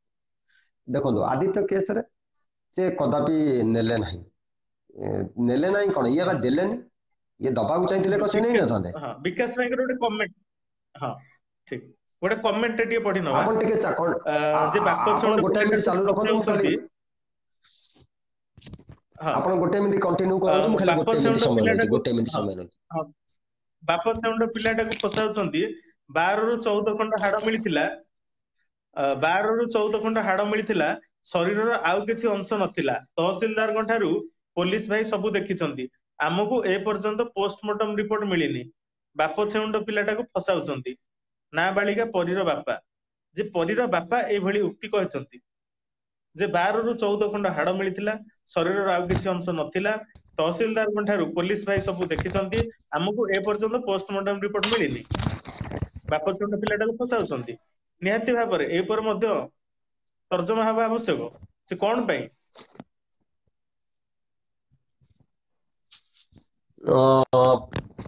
ମୁଁ ଶୁଣିପାରିଲିନି ଆପଣଙ୍କ ପ୍ରଶ୍ନଟା, ମୁଁ ଶୁଣିପାରିଲିନି ଆଜ୍ଞା। ହଁ ନାଇଁ, ବିକାଶ ଭାଇ ଲେଖିଛନ୍ତି 12 ରୁ 14 ପ୍ରଶ୍ନଟି ଖଣ୍ଡ ମୁଁ ହାଡ ମିଳିଛି, ଶରୀରର ଆଉ କିଛି ଅଂଶ ନଥିଲା। ତହସିଲଦାରଙ୍କ ଠାରୁ ପୋଲିସ ଭାଇ ସବୁ ଦେଖିଛନ୍ତି, ଆମକୁ ଏ ପର୍ଯ୍ୟନ୍ତ ପୋଷ୍ଟମର୍ଟମ ରିପୋର୍ଟ ମିଳିନି। ବାପ ଛେଉଣ୍ଡ ପିଲାଟାକୁ ଫସାଉଛନ୍ତି, ନାବାଳିକାର ବାପା କହିଛନ୍ତି, ପରୀର ବାପା ଏ କଥା କହିଛନ୍ତି। ନାଇଁ, ସେ ବାପ ଛେଣ୍ଡ ହୋଇଥାଉ କିମ୍ବା ମା ଛେଣ୍ଡ ହୋଇଥାଉ, ସନ୍ତୋଷ ବାବୁ ଆମର କୌଣସି ମତଲବ ନାହିଁ। କିନ୍ତୁ ସରୋଜ ସାହୁ ଏଠି କୌଣସି ନା କୌଣସି ଦିଗରେ ଲାଗୁଛି, ସରୋଜ ସାହୁକୁ ଏଠି ମାନେ ବଳିର ବକରା ବନାଯାଇଛି। କୋଉଠି ନା କୋଉଠି ଲାଗୁଛି ସରୋଜ ସାହୁକୁ ଏଠି ବଳିର ବକରା ଭାବରେ ନିଆଯାଇଛି। ତାପରେ ଆଉ ଗୋଟେ କଥା ଦେଖନ୍ତୁ ମହାରଣା ଭାଇ, ବହୁତ ସମୟ ତ ହେଇଗଲାଣି, ଆଉ ଅଳ୍ପ ସମୟ ଆଲୋଚନା କରିବା, ତାପରେ ଲାଇଭ କୁ ବନ୍ଦ କରିବା। ଯେ ଏଠି ଦେଖନ୍ତୁ ଯେ ବୋଥ୍ରା ଆଉ ଗୋଟେ କଥା ଆଜି କହିଛନ୍ତି। ବୋଥ୍ରା ଆଉ ଗୋଟେ କଥା କହିଛନ୍ତି କୁହନ୍ତୁ। ଯେ ସରୋଜ କୁଆଡେ ବୋଥ୍ରାଙ୍କ ବିଷୟରେ ବହୁତ ଟିକନିକ ଖବର ଜାଣିଛି। ଅରୁଣ ବୋଥ୍ରା କହିଛନ୍ତି ସେ ମୋ ବିଷୟରେ ଟିକନିକ ଖବର ଜାଣିଛି, ମୁଁ କିନ୍ତୁ ତା ବିଷୟରେ ଯେତିକି ଜାଣିନି, ସେ କିନ୍ତୁ ମୋ ବିଷୟରେ ବହୁତ କିଛି ଜାଣିଛି। ମୋ ବିଷୟରେ ବି ସେ ଗୁଗୁଲରୁ ସର୍ଚ୍ଚ କରୁଥିଲା। ମାନେ ଅରୁଣ ବୋଥ୍ରାଙ୍କ ବିଷୟରେ ସେ ଗୁଗୁଲରୁ ସର୍ଚ୍ଚ କରୁଥିଲା, ଅରୁଣ ବୋଥ୍ରାଙ୍କ ବିଷୟରେ ସେ ବହୁତ କିଛି ଜାଣିଛି। ଯେ ଷ୍ଟୋରିରେ ଏଭଳିଆ ମାନେ ସେ ଏଭଳିଆ କହିବାର ଉଦ୍ଦେଶ୍ୟ କଣ? ଏଠି ତ ନିଶ୍ଚିନ୍ତ କୌଣସି ନା କୌଣସି ବାଟରେ ତା ପ୍ରମାଣିତ କରିବାକୁ ପଡିବ ନା ତାଙ୍କୁ, ଯେହେତୁ ସେ ଧରି ସାରିଛନ୍ତି ଆଉ ତାଙ୍କ ପାଖରେ କୌଣସି ବାଟ ହିଁ ନାହିଁ। ହଁ ଯେହେତୁ ସେ ଧରି ସାରିଛନ୍ତି ଏ ଜିନିଷଟାକୁ, ତାଙ୍କ ପାଖରେ ଆଉ କୌଣସି ବାଟ ନାହିଁ। ସେ ଯାହା ବି ହେଲେ ଏ କେସଟାକୁ ସେ କ୍ଲୋଜ କରିବା ପାଇଁ ଚାହିଁବେ। ହୁଏତ ସେ ସର୍ଚ୍ଚ କରିଥାଇପାରେ କି ମାନେ ସାଧାରଣ ପିଲା ହିସାବରେ, ଧର ଆପଣଙ୍କ ଗାଁରେ ଗୋଟେ ଘଟଣା ଘଟି ଯାଇଛି, ଆପଣଙ୍କ ଗାଁକୁ ସିନିୟର ଆଇପିଏସ୍ ଆସୁଛନ୍ତି, ଆପଣଙ୍କ ମନରେ ବି ଉଦ୍ବେଗ ହବ ସେ କଣ କରୁଥିଲେ ଆଗକୁ। ଦେଖନ୍ତୁ, ଆମର କେନ୍ଦ୍ରାପଡାର ଏସପି ବଦଳିଛନ୍ତି, ଆମ କେନ୍ଦ୍ରାପଡାର ଏସପି ହଁ ବଦଳିଛନ୍ତି। ହୁଁ ମୁଁ ଯୋଉ ନୂଆ ଏସପି ଆସିଛନ୍ତି, ମୁଁ ନିଜେ ଗୁଗଲରେ ସର୍ଚ୍ଚ କଲି ସେ ତାଙ୍କର କ୍ୟାରିୟର କଣ, ସେ ଆଗରୁ କୋଉଠି ଥିଲେ, ହୁଁ କୋଉଠି କୋଉଠି ଆଗରୁ କାମ କରିଛନ୍ତି, ମୁଁ ତା ବିଷୟରେ ସର୍ଚ୍ଚ କରିବା ପାଇଁ ହୁଁ ମତେ ଟିକେ ଇଣ୍ଟରେଷ୍ଟେଡ ହେଲା। ଦେନ୍ ହୁଁ ହୁଁ କାଲି ଯଦି ତାଙ୍କର କୌଣସି ଘଟଣା ଘଟେ, ଭଗବାନ ନ କରନ୍ତୁ ତାଙ୍କର ଯଦି କୌଣସି ଭଗବାନ ନ କରନ୍ତୁ ତାଙ୍କର କୌଣସି ଦୁର୍ଘଟଣା କି କୌଣସି ଗୋଟେ ଅଘଟଣ ଘଟେ, ଦେନ୍ ତା ପାଇଁ କଣ ମୁଁ ଦାୟୀ ରହିବି କି? ମୁଁ ତାଙ୍କ ବିଷୟରେ ହୁଁ ତର୍ଜମା ହୁଁ କଲି ବୋଲି ଗୋଟେ କେସଟା ଗାଁରେ ଘଟୁଛି, ସେ ଗୋଟେ ଆଇପିଏସ୍ ଇନଡାଇରେକ୍ଟଲି ଆସିଛନ୍ତି କହିଛନ୍ତି, ସେ ଇନଡାଇରେକ୍ଟଲି କହିଛନ୍ତି, ସେ ଭୟଭୀତ ହେଇଗଲା ବହୁତ ଯେତେବେଳେ ବୋଥ୍ରା ତଦନ୍ତ ପ୍ରକ୍ରିୟା ଆରମ୍ଭ କଲେ, ସେ କାଳେ ବହୁତ ଭୟଭୀତ ହେଇଗଲା ଯେ ଏଥର ନିହାତି ଧରା ପଡିଛି, ସେଇ ଟାଇପର କିଛି କିଛି କହୁଥିଲେ, ଯୋଉଟା ତାଙ୍କ ବାଇଟକୁ ଆଉ ଟିକେ ତର୍ଜମା କରିବା ଆମେ। ତାପରେ ସେ ଆଉ ଗୋଟେ କଥା କହିଛନ୍ତି, ଆଉ ଗୋଟେ ବହୁତ ଭଲ ଗୁରୁତ୍ୱପୂର୍ଣ୍ଣ କଥା କହିଥିଲେ, ଯେ ସେ ହଁ ଯେ ସେ ବାରମ୍ବାର କହୁଥିଲା ତାଙ୍କର ଯୋଉ ଡିସ୍ ଆଣ୍ଟିନା ଥାଏ, ଡିସ୍ ଆଣ୍ଟିନା କୁଆଡେ ଡିସକନେକ୍ଟ ହେଇଯାଇଥିଲା, ସେ ନ୍ୟୁଜ ଦେଖିବା ପାଇଁ ବାରମ୍ବାର ତାଙ୍କ ଘରେ ଝଗଡା କରୁଥିଲା ଯେ ତୁରନ୍ତ ଟିକେ ଡିସ୍କ ଟାକୁ କନେକ୍ସନ କର। ଯେ ଯଦି ବୋଥ୍ରାଙ୍କ କହିବା ଅନୁସାରେ ସେ ଭଉଣୀର ମୋବାଇଲରେ ଅଶ୍ଳୀଳ ଭିଡିଓ ଦେଖି ପାରୁଥିଲା, ସେ କୋଉ ମୋବାଇଲରେ ନ୍ୟୁଜ ଦେଖି ପାରୁନଥିଲା? ନ୍ୟୁଜ ଦେଖିବା ପାଇଁ ଡିସ୍କ ଆଣ୍ଟିନାର ଆବଶ୍ୟକତା ନିହାତି ଦରକାର ଥିଲା। ଆଉ ଡିସ୍କ ଆଣ୍ଟିନାରେ ସେ ଦେଖିଥାନ୍ତା ଖାଲି ପରିଘଟଣା, କିଏ ତଦନ୍ତ କରିବାକୁ ବସି ତଦନ୍ତ କେତେ ବାଟ ଚାଲିଲା। ଏଗୁଡା ପ୍ରମାଣ ନୁହଁ। ଏ ସବୁ ଜିନିଷକୁ ନେଇ ବୋଥ୍ରା ସାର୍ ହାଇକୋର୍ଟ ମାନ୍ୟବର କୋର୍ଟଙ୍କ ଆଗରେ ଏଗୁଡା ପ୍ରମାଣ ଭାବରେ ପେଶ କରିପାରିବେ ନାହିଁ, କି ମାନ୍ୟବର ଉଚ୍ଚ ନ୍ୟାୟାଳୟ ଏହାକୁ କଦାପି ପ୍ରମାଣ ଭାବରେ ନେବେ ନାହିଁ। ଆପଣଙ୍କ ବିଷୟରେ ଆମେ ସାଧାରଣ ହଁ ନାଗରିକ ହିସାବରେ ଆମେ କାଟି ଦଉଛେ ଏ କଥା। ତେବେ ମାନ୍ୟବର ହାଇକୋର୍ଟ କଣ ସେ କଣ ହଁ ଏତେ ଅଶିକ୍ଷିତ କି? ସେମାନେ ଆଇନ ପାଠ ପଢିଛନ୍ତି, ସେମାନେ ଆମ ଚାହିଁ ଅଧିକା ବିଜ୍ଞ, ସେମାନେ ଅତି କମରେ ସେମାନେ ଗୋଟାଏ ଥର ବୋଥ୍ରା ସାର୍ କେବଳ କରିକି ଦେଖନ୍ତୁ, ସେ କାଟିଦେବେ, ପଟକିନି କାଟିଦେବେ ଏଟା।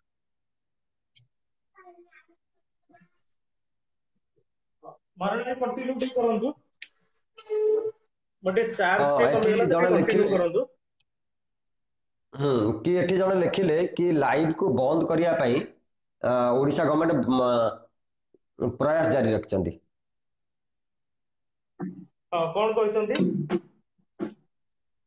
ଲାଇଭ କୁ ବନ୍ଦ କରିବା ପାଇଁ ଆମର ତ कटिगला कमेंट मु देखी पारुनी किंतु जण लिखिथिले एठी कि लाइव को बंद करिया पई ओडिशा गवर्नमेंट चेष्टा करछन आज्ञा आज्ञा लाइव को बंद करिया ना फेसबुक को बंद करिवे ओडिशा रे जदि फेसबुक बंद करि परिबे तबे लाइव को बंद करिवे नचेत आउ कोनोसी माध्यम नाही ओडिशा गवर्नमेंट कोन कोडु आइला ओडिशा गवर्नमेंट को कोडु आइला लाइव जदि बंद बंद कर करिवे दबो माने जदि बंद करिवे ताले से लाइव को भय काहे करछंती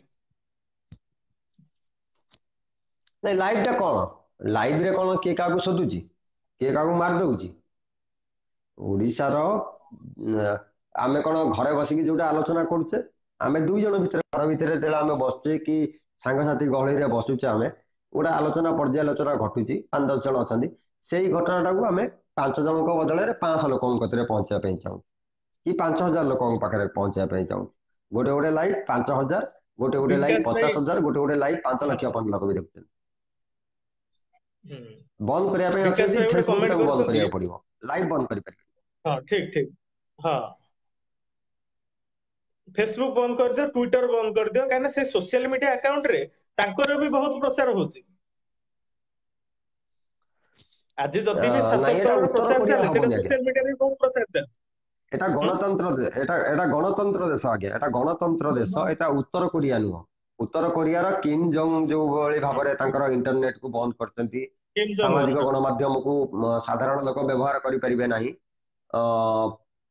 एटा उत्तर कोरिया नुह आगे एटा साधारण नागरिकंकर देश एटा गणतंत्र देश आकु सरकार एहा परे कोनोसी जदि भी प्रयास करिवे देन हारिबे एटा कोनोसी भाबरे बंद हे परिबनी लाइव टा कोनोसी भाबरे बंद हे परिबनी सरकार चाप प्रयोग करन जे चाप प्रयोग करतन कर लाइव बंद होबनी आगे तापर जो आसीबा जो मोबाइल कथा कहले से कोन डिश कैंटीना स्टोरी मानले सेटा भी किसी बुझा पडुनी जे से न्यूज देखिया पे कहतला डिश कैंटीना कनेक्शन करा जाऊ ताको घरे झगड़ा करथिला किंतु मोबाइल रे से अश्लील वीडियो देखथिला जदि मोबाइल रे अश्लील वीडियो देखथिला से कोन मोबाइल रे से न्यूज देखि पार नथांदा हां जणे जदि नहीं नहीं नहीं नहीं एटा एटा जुक्ति युक्त कथा नुह संतोष बाबू जेहेतु तांका हाथ रे गोटाई मोबाइल थिला गोटा गोटा दृष्टि आम सब दृष्टि आड़ को अनेवा जेहेतु आम निरपेक्ष भाव में लाइव करुचे सब आड़ को आमको अनेवा पड़ो गोटे दृष्टि उपरको आम जारे जेहेतु हाथ में गोटाई मोबाइल थिला भौणी दिन में से मोबाइल टाक नौले राति सरस्वती से मोबाइल टाक यूज करता तो दिन में से फांका रोथे दिन में मनोरंजन हो कि न्यूज चैनल हो से घरे फोर्स करूँ कि मु घरे एकाटिया रोचे घरे एकाटिया बसुची कॉलेज फॉलेज तो बंद अच्छी मत इरिटेटेड लगुच मत डिश एंटीना लगेदेला मु न्यूज फ्यूज देखी कि जेको जिन यहाँ कौन खराब जिनस नुह बोथरा सारा यहाँ नहीं कौन प्रमाणित करें आईन अनुजाई यहाँ प्रमाणित कर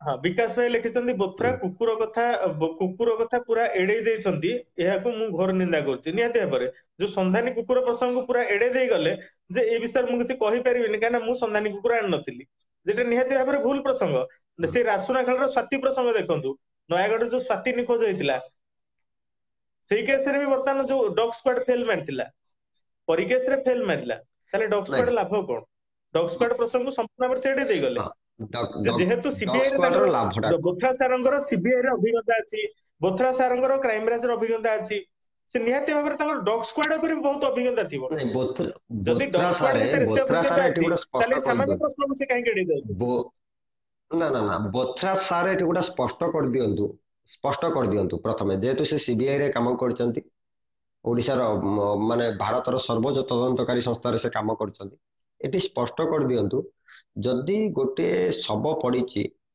से शबर रक्त गोटे लोकर घरे ता गामुछारे लागिकी अच्छी ता गामुछारे लागिकी अच्छी डॉग स्क्वाड कौन से गामुछा पाखे पहुंची पार न ये स्पष्ट कर दिखाँ ना आम संधानी कुकुर रक्त भिजा गामुछा पाखे पहुंची आज जो अर्गस रे तांकर जो भौणी जो बाइट देइछंती ना मा भौणी जो बाइट देइछंती तांको मा निजे कहछंती से गामुछा होची तांको झियंगर जोटा से तांकर जो मेंस समय यूज करथिले जोटा से अर्गस बाइट रे से कहछंती हां हेतै पर एटा भी इम्पॉसिबल नो ଗାଁ ଗହଳି ଲୋକ ବି ବ୍ୟବହାର କରନ୍ତି, ଆମେ ଜାଣିଛେ, ସେଥିରେ କୌଣସି ଅସମ୍ଭବ ବି ନାହିଁ, ଯେ ଏଠି ହେଇଯାଇପାରେ ବି। ବୋଥରା ସାର୍ ଯେମିତି କହିଲେ ନାକ ଉଜୁଥିଲେ ରକ୍ତ ବାହାରିଲା, ତାକୁ ସର୍ଫରେ ଧୋଇଦେଲା, କେତେ ଗପ ସେ କହୁଛନ୍ତି, କେତେ ସୁନ୍ଦର ନା ଭାବରେ ସେ ନା ଲିଙ୍କ ନା ନା, କରିଦଉଛନ୍ତି। ସର୍ପରେ ତାପରେ ସର୍ପରେ ଗୋଟେ କଥା ଜଣେ ଦେଖନ୍ତୁ, ଧୋଇଲା କାହିଁକି, ସେ ସରୋଜ ସରୋଜ ସର୍ପରେ ସେ ଧୋଇଲା କାହିଁକି? ସରୋଜ ତ ନା ଆସିନଥିଲା ନା ନା ଗାମୁଛା କୋଉଠି ନା ଅଛି ନା ନା, କହିବା ପାଇଁ।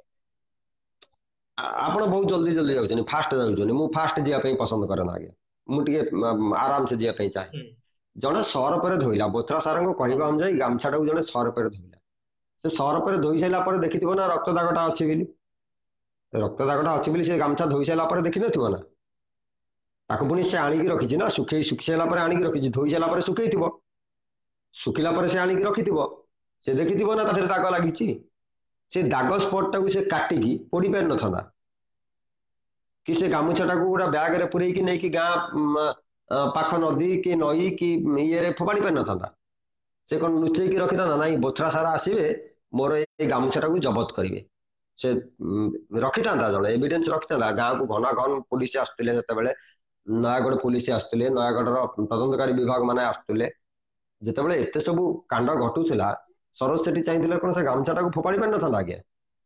ନା, ଏଠି ନୁହଁ, ଠିକ। ଇଏ କେବଳ ଗଗନ ଆଇମା ଗଗନ ଭାଇ କାହାଣୀ ଆପଣଙ୍କୁ କହୁଛନ୍ତି, ଟିକେ ରିକ୍ୱେଷ୍ଟ ପଠାନ୍ତୁ, ଆଇମା କାହାଣୀ ବିକାଶ କହୁଛନ୍ତି। ଭାଇ ଯଦି ଫ୍ରି ଅଛନ୍ତି ବିକାଶ ଭାଇ ବି ଟିକେ ପଠାନ୍ତୁ। ବିକାଶ ବାବୁଙ୍କୁ ମହାରଣା ଭାଇଙ୍କ ବିକାଶ ପରେ ବାବୁଙ୍କୁ ଟିକେ ସେମାନଙ୍କୁ ଆଡ୍ ଆଡ କରିବା, କରନ୍ତୁ ଗଗନ ଦୟାକରି। ଭାଇଙ୍କୁ, ବିକାଶ ଭାଇଙ୍କୁ। ଆଉ ମୁଁ ଟିକେ, ହଁ, ହଁ, ଆପଣ ନାଇଁ ଆଉ ମତେ କିଛି ଟିକେ କୁହନ୍ତୁ, କ୍ଷମା ଆପଣ କରନ୍ତୁ, ଆଉ ମୁଁ କଣ ବ୍ଲଡ କହିବାକୁ ଦେଇକି ଆସିଛି। ଚାହୁଁଛନ୍ତି? ନାଇଁ, ମୁଁ ଆଉ ହଁ, କିଛି ଠିକ କହିବାକୁ ଅଛି। ଚାହୁଁନି, ବ୍ଲଡ ଦେଇକି ଆସିଛି ଆଜ୍ଞା, ହଉ ମୁଣ୍ଡ ବୁଲେଇଲାଣି, ଅଧିକା ସମୟ ମୁଁ ହଉ ଭାଇ, ଦେଇପାରୁନି, ବହୁତ ବହୁତ ରାତି ଅନିଦ୍ରା ଧନ୍ୟବାଦ ଆପଣଙ୍କୁ। ହେଇପାରିବିନି, ଯେହେତୁ ବ୍ଲଡ। ସମସ୍ତ ହଉ ଦର୍ଶକଙ୍କୁ ହଉ, ନମସ୍କାର, ଯଦି ଧନ୍ୟବାଦ ଭାଇ। କିଛି ଭୁଲ ଭଟକା କହିଦେଇଥିବି, ଧନ୍ୟବାଦ। କ୍ଷମା କରିବେ। ଜୟ ହିନ୍ଦ, ଭାରତ ମାତା କି ଜୟ। ହଉ, ଧନ୍ୟବାଦ, ନମସ୍କାର।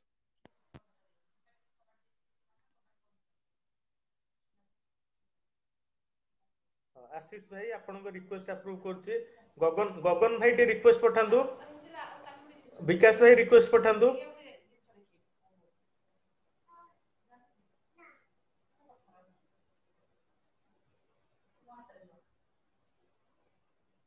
ଆଶିଷ ଭାଇ ଆପଣଙ୍କ ରିକ୍ୱେଷ୍ଟ ଆପ୍ରୁଭ କରିଛି। ଆଶିଷ ମହାନ୍ତି ଭାଇ ଆପଣଙ୍କ ରିକ୍ୱେଷ୍ଟ ଆପ୍ରୁଭ କରିଛି। ବିକାଶ ଭାଇ ଟିକେ ରିକ୍ୱେଷ୍ଟ ପଠାନ୍ତୁ, ଗଗନ ଭାଇ ରିକ୍ୱେଷ୍ଟ ପଠାନ୍ତୁ, ଆଉ ଯୋଉ ଭାଇ ମାନେ ଆଡ ହବାକୁ ଚାହୁଁଛନ୍ତି ରିକ୍ୱେଷ୍ଟ ପଠାନ୍ତୁ।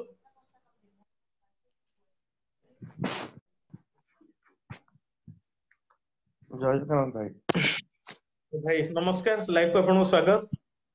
ଯାହା ହଉ ଆପଣ ତ ଭାଇ ପ୍ରଥମରୁ ନମସ୍କାର। ପରିବାର ବହୁତ ଲାଇଭରେ ଆପଣ ଆପଣଙ୍କର ମତାମତ ଜଣେଇଛନ୍ତି, ସେଥିପାଇଁ ଆପଣଙ୍କୁ ବି ବହୁତ ଆଜ୍ଞା ବହୁତ ଧନ୍ୟବାଦ। ଆଗରୁ ଯେତେବେଳେ ପରିପ୍ରସଙ୍ଗରେ ଲାଇଭ ହେଇଥିଲା, ଆପଣ ଆପଣଙ୍କ ମତାମତ ବି ରଖିଛନ୍ତି ବହୁତ ଥର।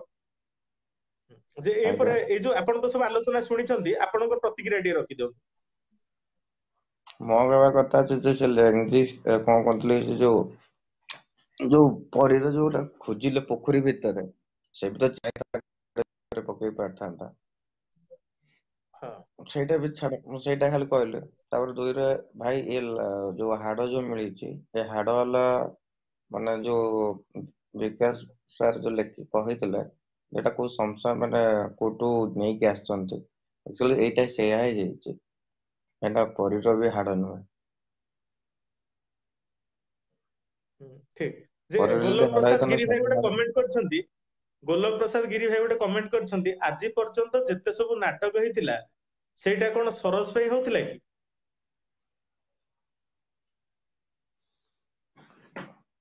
ଏଇଟା ପରିର ହାଡ ନିହାତି ନୁହେଁ। ଭାବରେ ଭାଇ ଆପଣ ବହୁତ ଭଲ କମେଣ୍ଟ କରିଛନ୍ତି, ଯେ ଏଠି ଯୋଉ ସୁରକ୍ଷା ଯୋଉ ଘଣ୍ଟ ଘୋଡା ଯାଉଥିଲା, ସେଟା କଣ ଏଇ ସରୋଜକୁ ସୁରକ୍ଷା ଦେବା ପାଇଁ ଏତେ ସବୁ କାମ କରାହଉଥିଲା?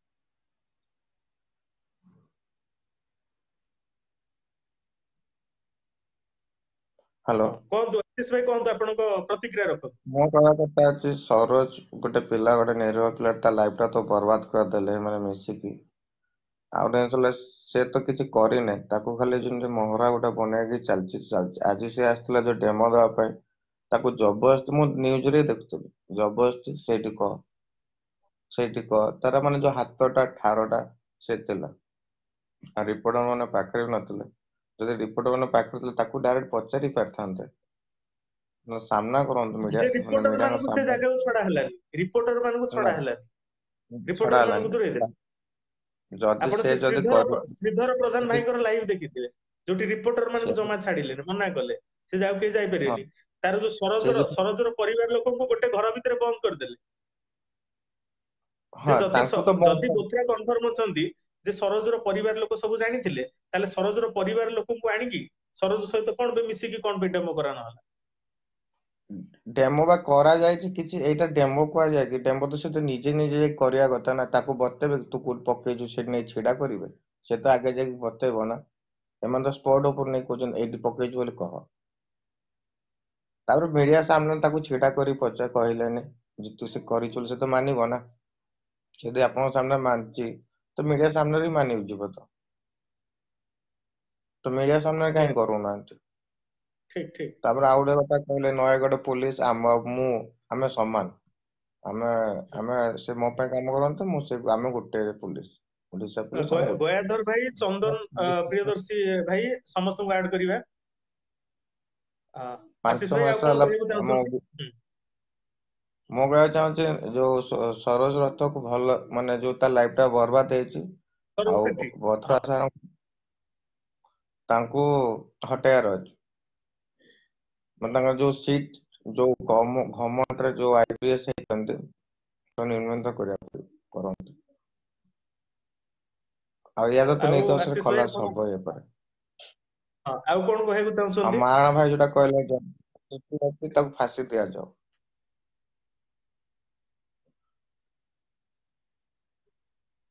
ଯେ ଜଣେ ମାରୁତି ସେନା କେନ୍ଦ୍ରାପଡା ଭାଇ କହିଛନ୍ତି, ଭାଇ ମୁଁ ଶୁଣିବାକୁ ପାଇଛି 6 ମାସ ପାଇଁ ଫେସବୁକ୍ ଲାଇଭ ବନ୍ଦ କରିବାକୁ ଓଡିଶା ସରକାର ଯୋଜନା ଚାଲିଛି। ଚାଲୁ ଚାଲୁ, ତାଙ୍କ ହାତରେ ଅଛି, ସେ ବନ୍ଦ କରି କରନ୍ତୁ। ତାର ଅନ୍ୟ କିଛି କରିବା ମାଧ୍ୟମ ଅଛି। ଆଗେ ହଁ ଆଗେ କରନ୍ତୁ। ଆଗେ ନ୍ୟାୟ ଦେଇଦେଇକି ତାପରେ କରନ୍ତୁ। ହଁ ନ୍ୟାୟ ହଁ ହଁ, ଦିଟା କେସରେ ନ୍ୟାୟ ନିହାତି ଭାବରେ ଦେଇଦିଅନ୍ତୁ, ଯଦି ଏଇଟା ତାପରେ ବନ୍ଦ କରିବେ, ତାହେଲେ ଏଇଟା ନିହାତି ହଁ ସ୍ପଷ୍ଟ ପ୍ରମାଣିତ ହବ ଯେ ଲାଇଭ ର ପ୍ରଭାବ ପଡୁଛି। ହଁ ଯଦି ଫେସବୁକ୍ ଲାଇଭ କୁ ସେମାନେ ବନ୍ଦ କରିବାକୁ ଆଜିକାଲି ଚାହୁଁଛନ୍ତି, ତାହେଲେ ଏଇଟା ପ୍ରମାଣିତ ହେଇଯିବ ଲାଇଫରେ ଲାଇଭ ର ପ୍ରଭାବ ପଡୁଛି। ଲାଇଭରେ ଯେତିକି ଲୋକ ଦେଖୁଛନ୍ତି, ଆମର ଯୋଉ ଟିଭି ଚ୍ୟାନେଲ ମାନଙ୍କୁ, ନ୍ୟୁଜ ଚ୍ୟାନେଲ ରିପୋର୍ଟ ଟୋଟାଲ ଦେଖୁନାହାନ୍ତି। ତାହେଲେ ତ ଏଇଟା ଗୋଟେ ଅଘୋଷିତ ଏମରଜେନ୍ସି, ଯେମିତି ଏମରଜେନ୍ସି ସମୟରେ ଯେମିତି ସବୁ ଗଣମାଧ୍ୟମ ଉପରେ ରୋକ ଲାଗିଥିଲା, ଯଦି ଇଏ ବି ଗୋଟେ ପ୍ରକାର ସାମାଜିକ ଗଣମାଧ୍ୟମ, ଯଦି ଆ ଉପରେ ରୋକ ଲଗେଇବେ, ତାହେଲେ ତ ଏଇଟା ଗୋଟେ ନିନ୍ଦାଜନକ ଘଟଣା। ଏ ତ ଗୋଟେ ଏମରଜେନ୍ସି, ଅଘୋଷିତ ଏମରଜେନ୍ସି। ବନ୍ଦ କରନ୍ତୁ, ଠିକ ଅଛି, ବନ୍ଦ ଏଇ କରିବା ପ୍ରଶ୍ନ ତ ଆଗରୁ। ଆସିନି। ମାରୁତି ସେନା କେନ୍ଦ୍ରାପଡା ଯେ ଲେଖିଛନ୍ତି, ଆଇଟିରୁ ଲିଖିଛନ୍ତି ଯେ ବିଷୟ ଆସିଲେ ସେ ଉପରେ ଆଲୋଚନା ହବ। ହଁ। ହଉ ଆଶିଷ ଭାଇ, ଆଉ ଆପଣ କଣ କହିବାକୁ ଚାହୁଁଛନ୍ତି? ଆଉ କିଛି ଭାଇ ବହିନ ଅଛନ୍ତି, ତାଙ୍କୁ ଟିକେ ଆଡ କରିବାକୁ ଚାହୁଁଛି। ଠିକ ଆଉ ଅଛି କିଛି ଭାଇ, କହିବେ କି କରନ୍ତୁ, ଆପଣ? ନମସ୍କାର। ହଉ, ଧନ୍ୟବାଦ। ନା ନା।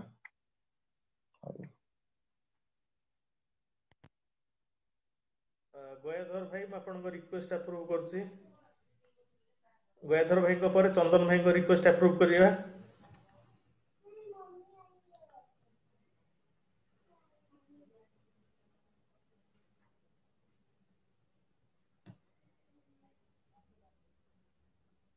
ଗୟାଧର ଭାଇ ଆଉ ଥରେ ରିକ୍ୱେଷ୍ଟ ପଠାନ୍ତୁ।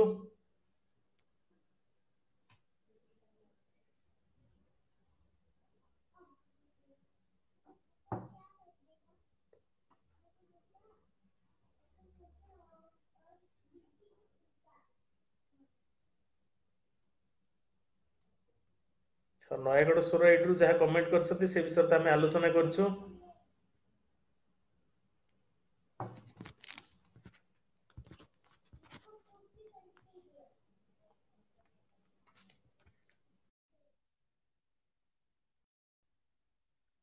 ଶଶିକାନ୍ତ ଭାଇ ନମସ୍କାର। ଆଉ ଯୋଉ ଭାଇ ମାନେ ଆଡ ହବାକୁ ଚାହୁଁଛନ୍ତି, ରିକ୍ୱେଷ୍ଟ ପଠାନ୍ତୁ। ସଂକ୍ଷିପ୍ତରେ ଟିକେ ପ୍ରତିକ୍ରିୟା ରଖିନବା। ଗୟାଧର ଭାଇ, ଚନ୍ଦନ ଭାଇ, ଟିକେ ମୋବାଇଲକୁ ରୋଟେଟ କରି ରଖନ୍ତୁ। ମୋବାଇଲକୁ ହରିଜୋଣ୍ଟାଲି ରଖନ୍ତୁ, ଆପଣଙ୍କ ରିକ୍ୱେଷ୍ଟ ଆପ୍ରୁଭ୍ ହେଇପାରୁନି।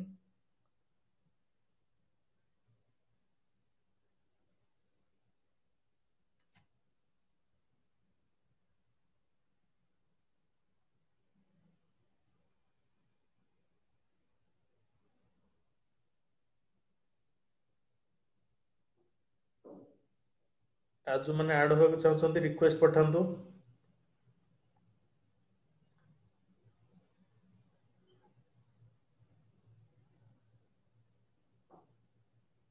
ଚନ୍ଦନ ଭାଇ ମୋବାଇଲ କୁ ରୋଟେଟ କରି ରଖନ୍ତୁ। ଆପଣଙ୍କ ରିକ୍ୱେଷ୍ଟ ଆପ୍ରୁଭ ହେଇପାରୁନି।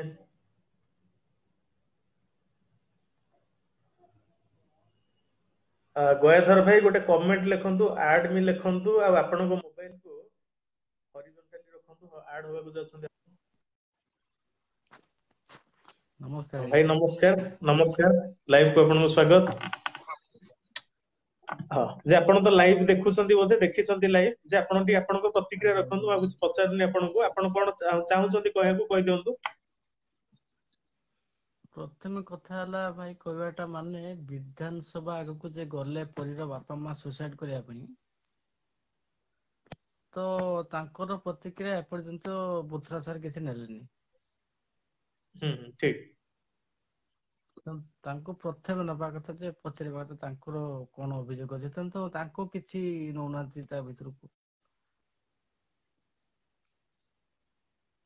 ତେଣୁ ଏଠି ମେନ୍ ହଉଛି ପୁଲିସ ଆଉ ବତ୍ରା ସାରଙ୍କର ଇନଭେଷ୍ଟିଗେସନ ଯେ ହଉଛି, ସେ ତ ଡାଉଟ ସମସ୍ତଙ୍କର ଆସିବ ଯେ ବାଟ ବଣା ଯାଉଛି ବୋଲି। ଆଉ ଗୋଟେ ମୁଁ ଦେଖୁଥିଲି, ସେ ଯେ ଆମର ସରପଞ୍ଚ ଆଉ ଅରୁଣ ସାରଙ୍କର ଅଡିଓ ଭାଇରାଲ ହେଇଥିଲା। ସେ ଠିକ କଥା। ବିଷୟରେ ବି କୁହନ୍ତୁ। ସେ ମନ୍ତ୍ରୀ ସାର୍ ବି କିଛି କହୁନାହାନ୍ତି। ହଁ, ମାରୁତି ସେନା କେନ୍ଦ୍ରାପଡା ଆଇଡିରୁ ଯାହା ପଠେଇଛନ୍ତି ଆପଣଙ୍କୁ ଆଡ କରିବି। ଗୟାଧର ଭାଇଙ୍କ ପରେ ମୁଁ ଆଡ କରିବି ଆପଣଙ୍କୁ। କୁହନ୍ତୁ ଗୟାଧର ଭାଇ, କୁହନ୍ତୁ। ଆଜ୍ଞା। ଗୟାଧର ଭାଇ ଆପଣଙ୍କ ଘର ଆଉ କୋଉଠି? ଗୋଟେ ଅଡିଓ, ଆପଣଙ୍କ ଟିକେ ଘର ଆଡ୍ରେସ ଟିକେ ବାଲେଶ୍ଵର। କହିବେ, କୋଉ ଡିଷ୍ଟ୍ରିକ୍ଟ ଆପଣଙ୍କର? ବାଲେଶ୍ୱର। ହଁ, ଧନ୍ୟବାଦ ଭାଇ। ହଁ, କୁହନ୍ତୁ। ବାଲେଶ୍ଵର ହଁ, ଡିଷ୍ଟ୍ରିକ୍ଟ। କୁହନ୍ତୁ ଭାଇ। ଆଉ ଗୋଟେ ଅଡିଓ ଭାଇରାଲ ହେଇଥିଲା, ପରୀର ବାପା ମାଙ୍କୁ ଯେ କହୁଥିଲେ ଯେ ତମେ ଭାଉଜଙ୍କ ନାଁ କୁହ, ଭାଇ ଭାଉଜଙ୍କ ନାଁ କୁହ, ତମକୁ 5 ଲକ୍ଷ ଟଙ୍କା ନା କଣ ଦିଆଯିବ, ଆଉ ତମ ଝିଅର ଷ୍ଟାଚୁ ବନେଇ ଦିଆଯିବ। ସେ ବିଷୟରେ ବି କିଛି ଇନଭେଷ୍ଟିଗେସନ ହଉନି। ଠିକ। ତେଣୁ ସିଏ ତାଙ୍କ ବାଟର ଇନଭେଷ୍ଟିଗେସନ କରୁଛନ୍ତି, କିନ୍ତୁ ପରୀର ବାପା ମାଙ୍କୁ ନଉନାହାନ୍ତି। ସିଏ କଣ ଚାହୁଁଛନ୍ତି, କାହା ନାଁ ନଉଛନ୍ତି। ନିହାତି। ଏଟା ଇନଭେଷ୍ଟିଗେସନ ପୁରା ଅଲଗା ସାଇଡରେ ଯାଉଛୁ। ଠିକ। ଆଉ କଣ କହିବାକୁ ଚାହୁଁଛନ୍ତି? ନାଇଁ, ଓକେ, ଥ୍ୟାଙ୍କ ୟୁ। ହଉ, ଯାହା ହଉ, ଆପଣଙ୍କୁ ବହୁତ ବହୁତ ଧନ୍ୟବାଦ। ଥ୍ୟାଙ୍କ ୟୁ ଆପଣ ଭାଇ, ଥ୍ୟାଙ୍କ ଠିକ ୟୁ। ଆପଣଙ୍କର ସୁଚିନ୍ତିତ ମତାମତ ଦେଲେ। ଧନ୍ୟବାଦ ଭାଇ। ମାରୁତି ସେନା କେନ୍ଦ୍ରାପଡା ଆଇଡି ମୁଁ ଆପଣଙ୍କୁ ଆଡ କରିବାକୁ ଯାଉଛି।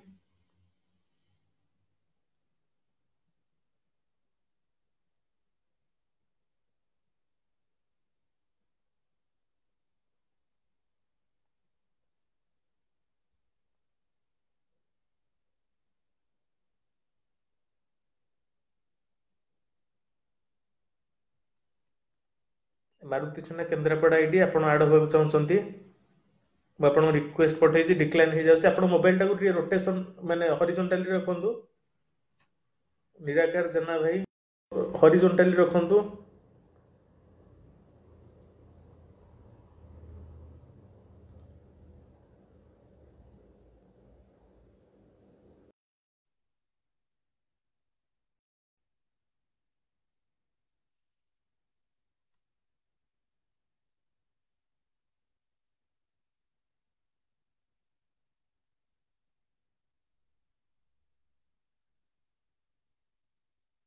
ନିରାକାର ଜେନା ଭାଇ, ଆପଣ ମୋବାଇଲ କୁ ହରିଜୋଣ୍ଟାଲି ରଖନ୍ତୁ।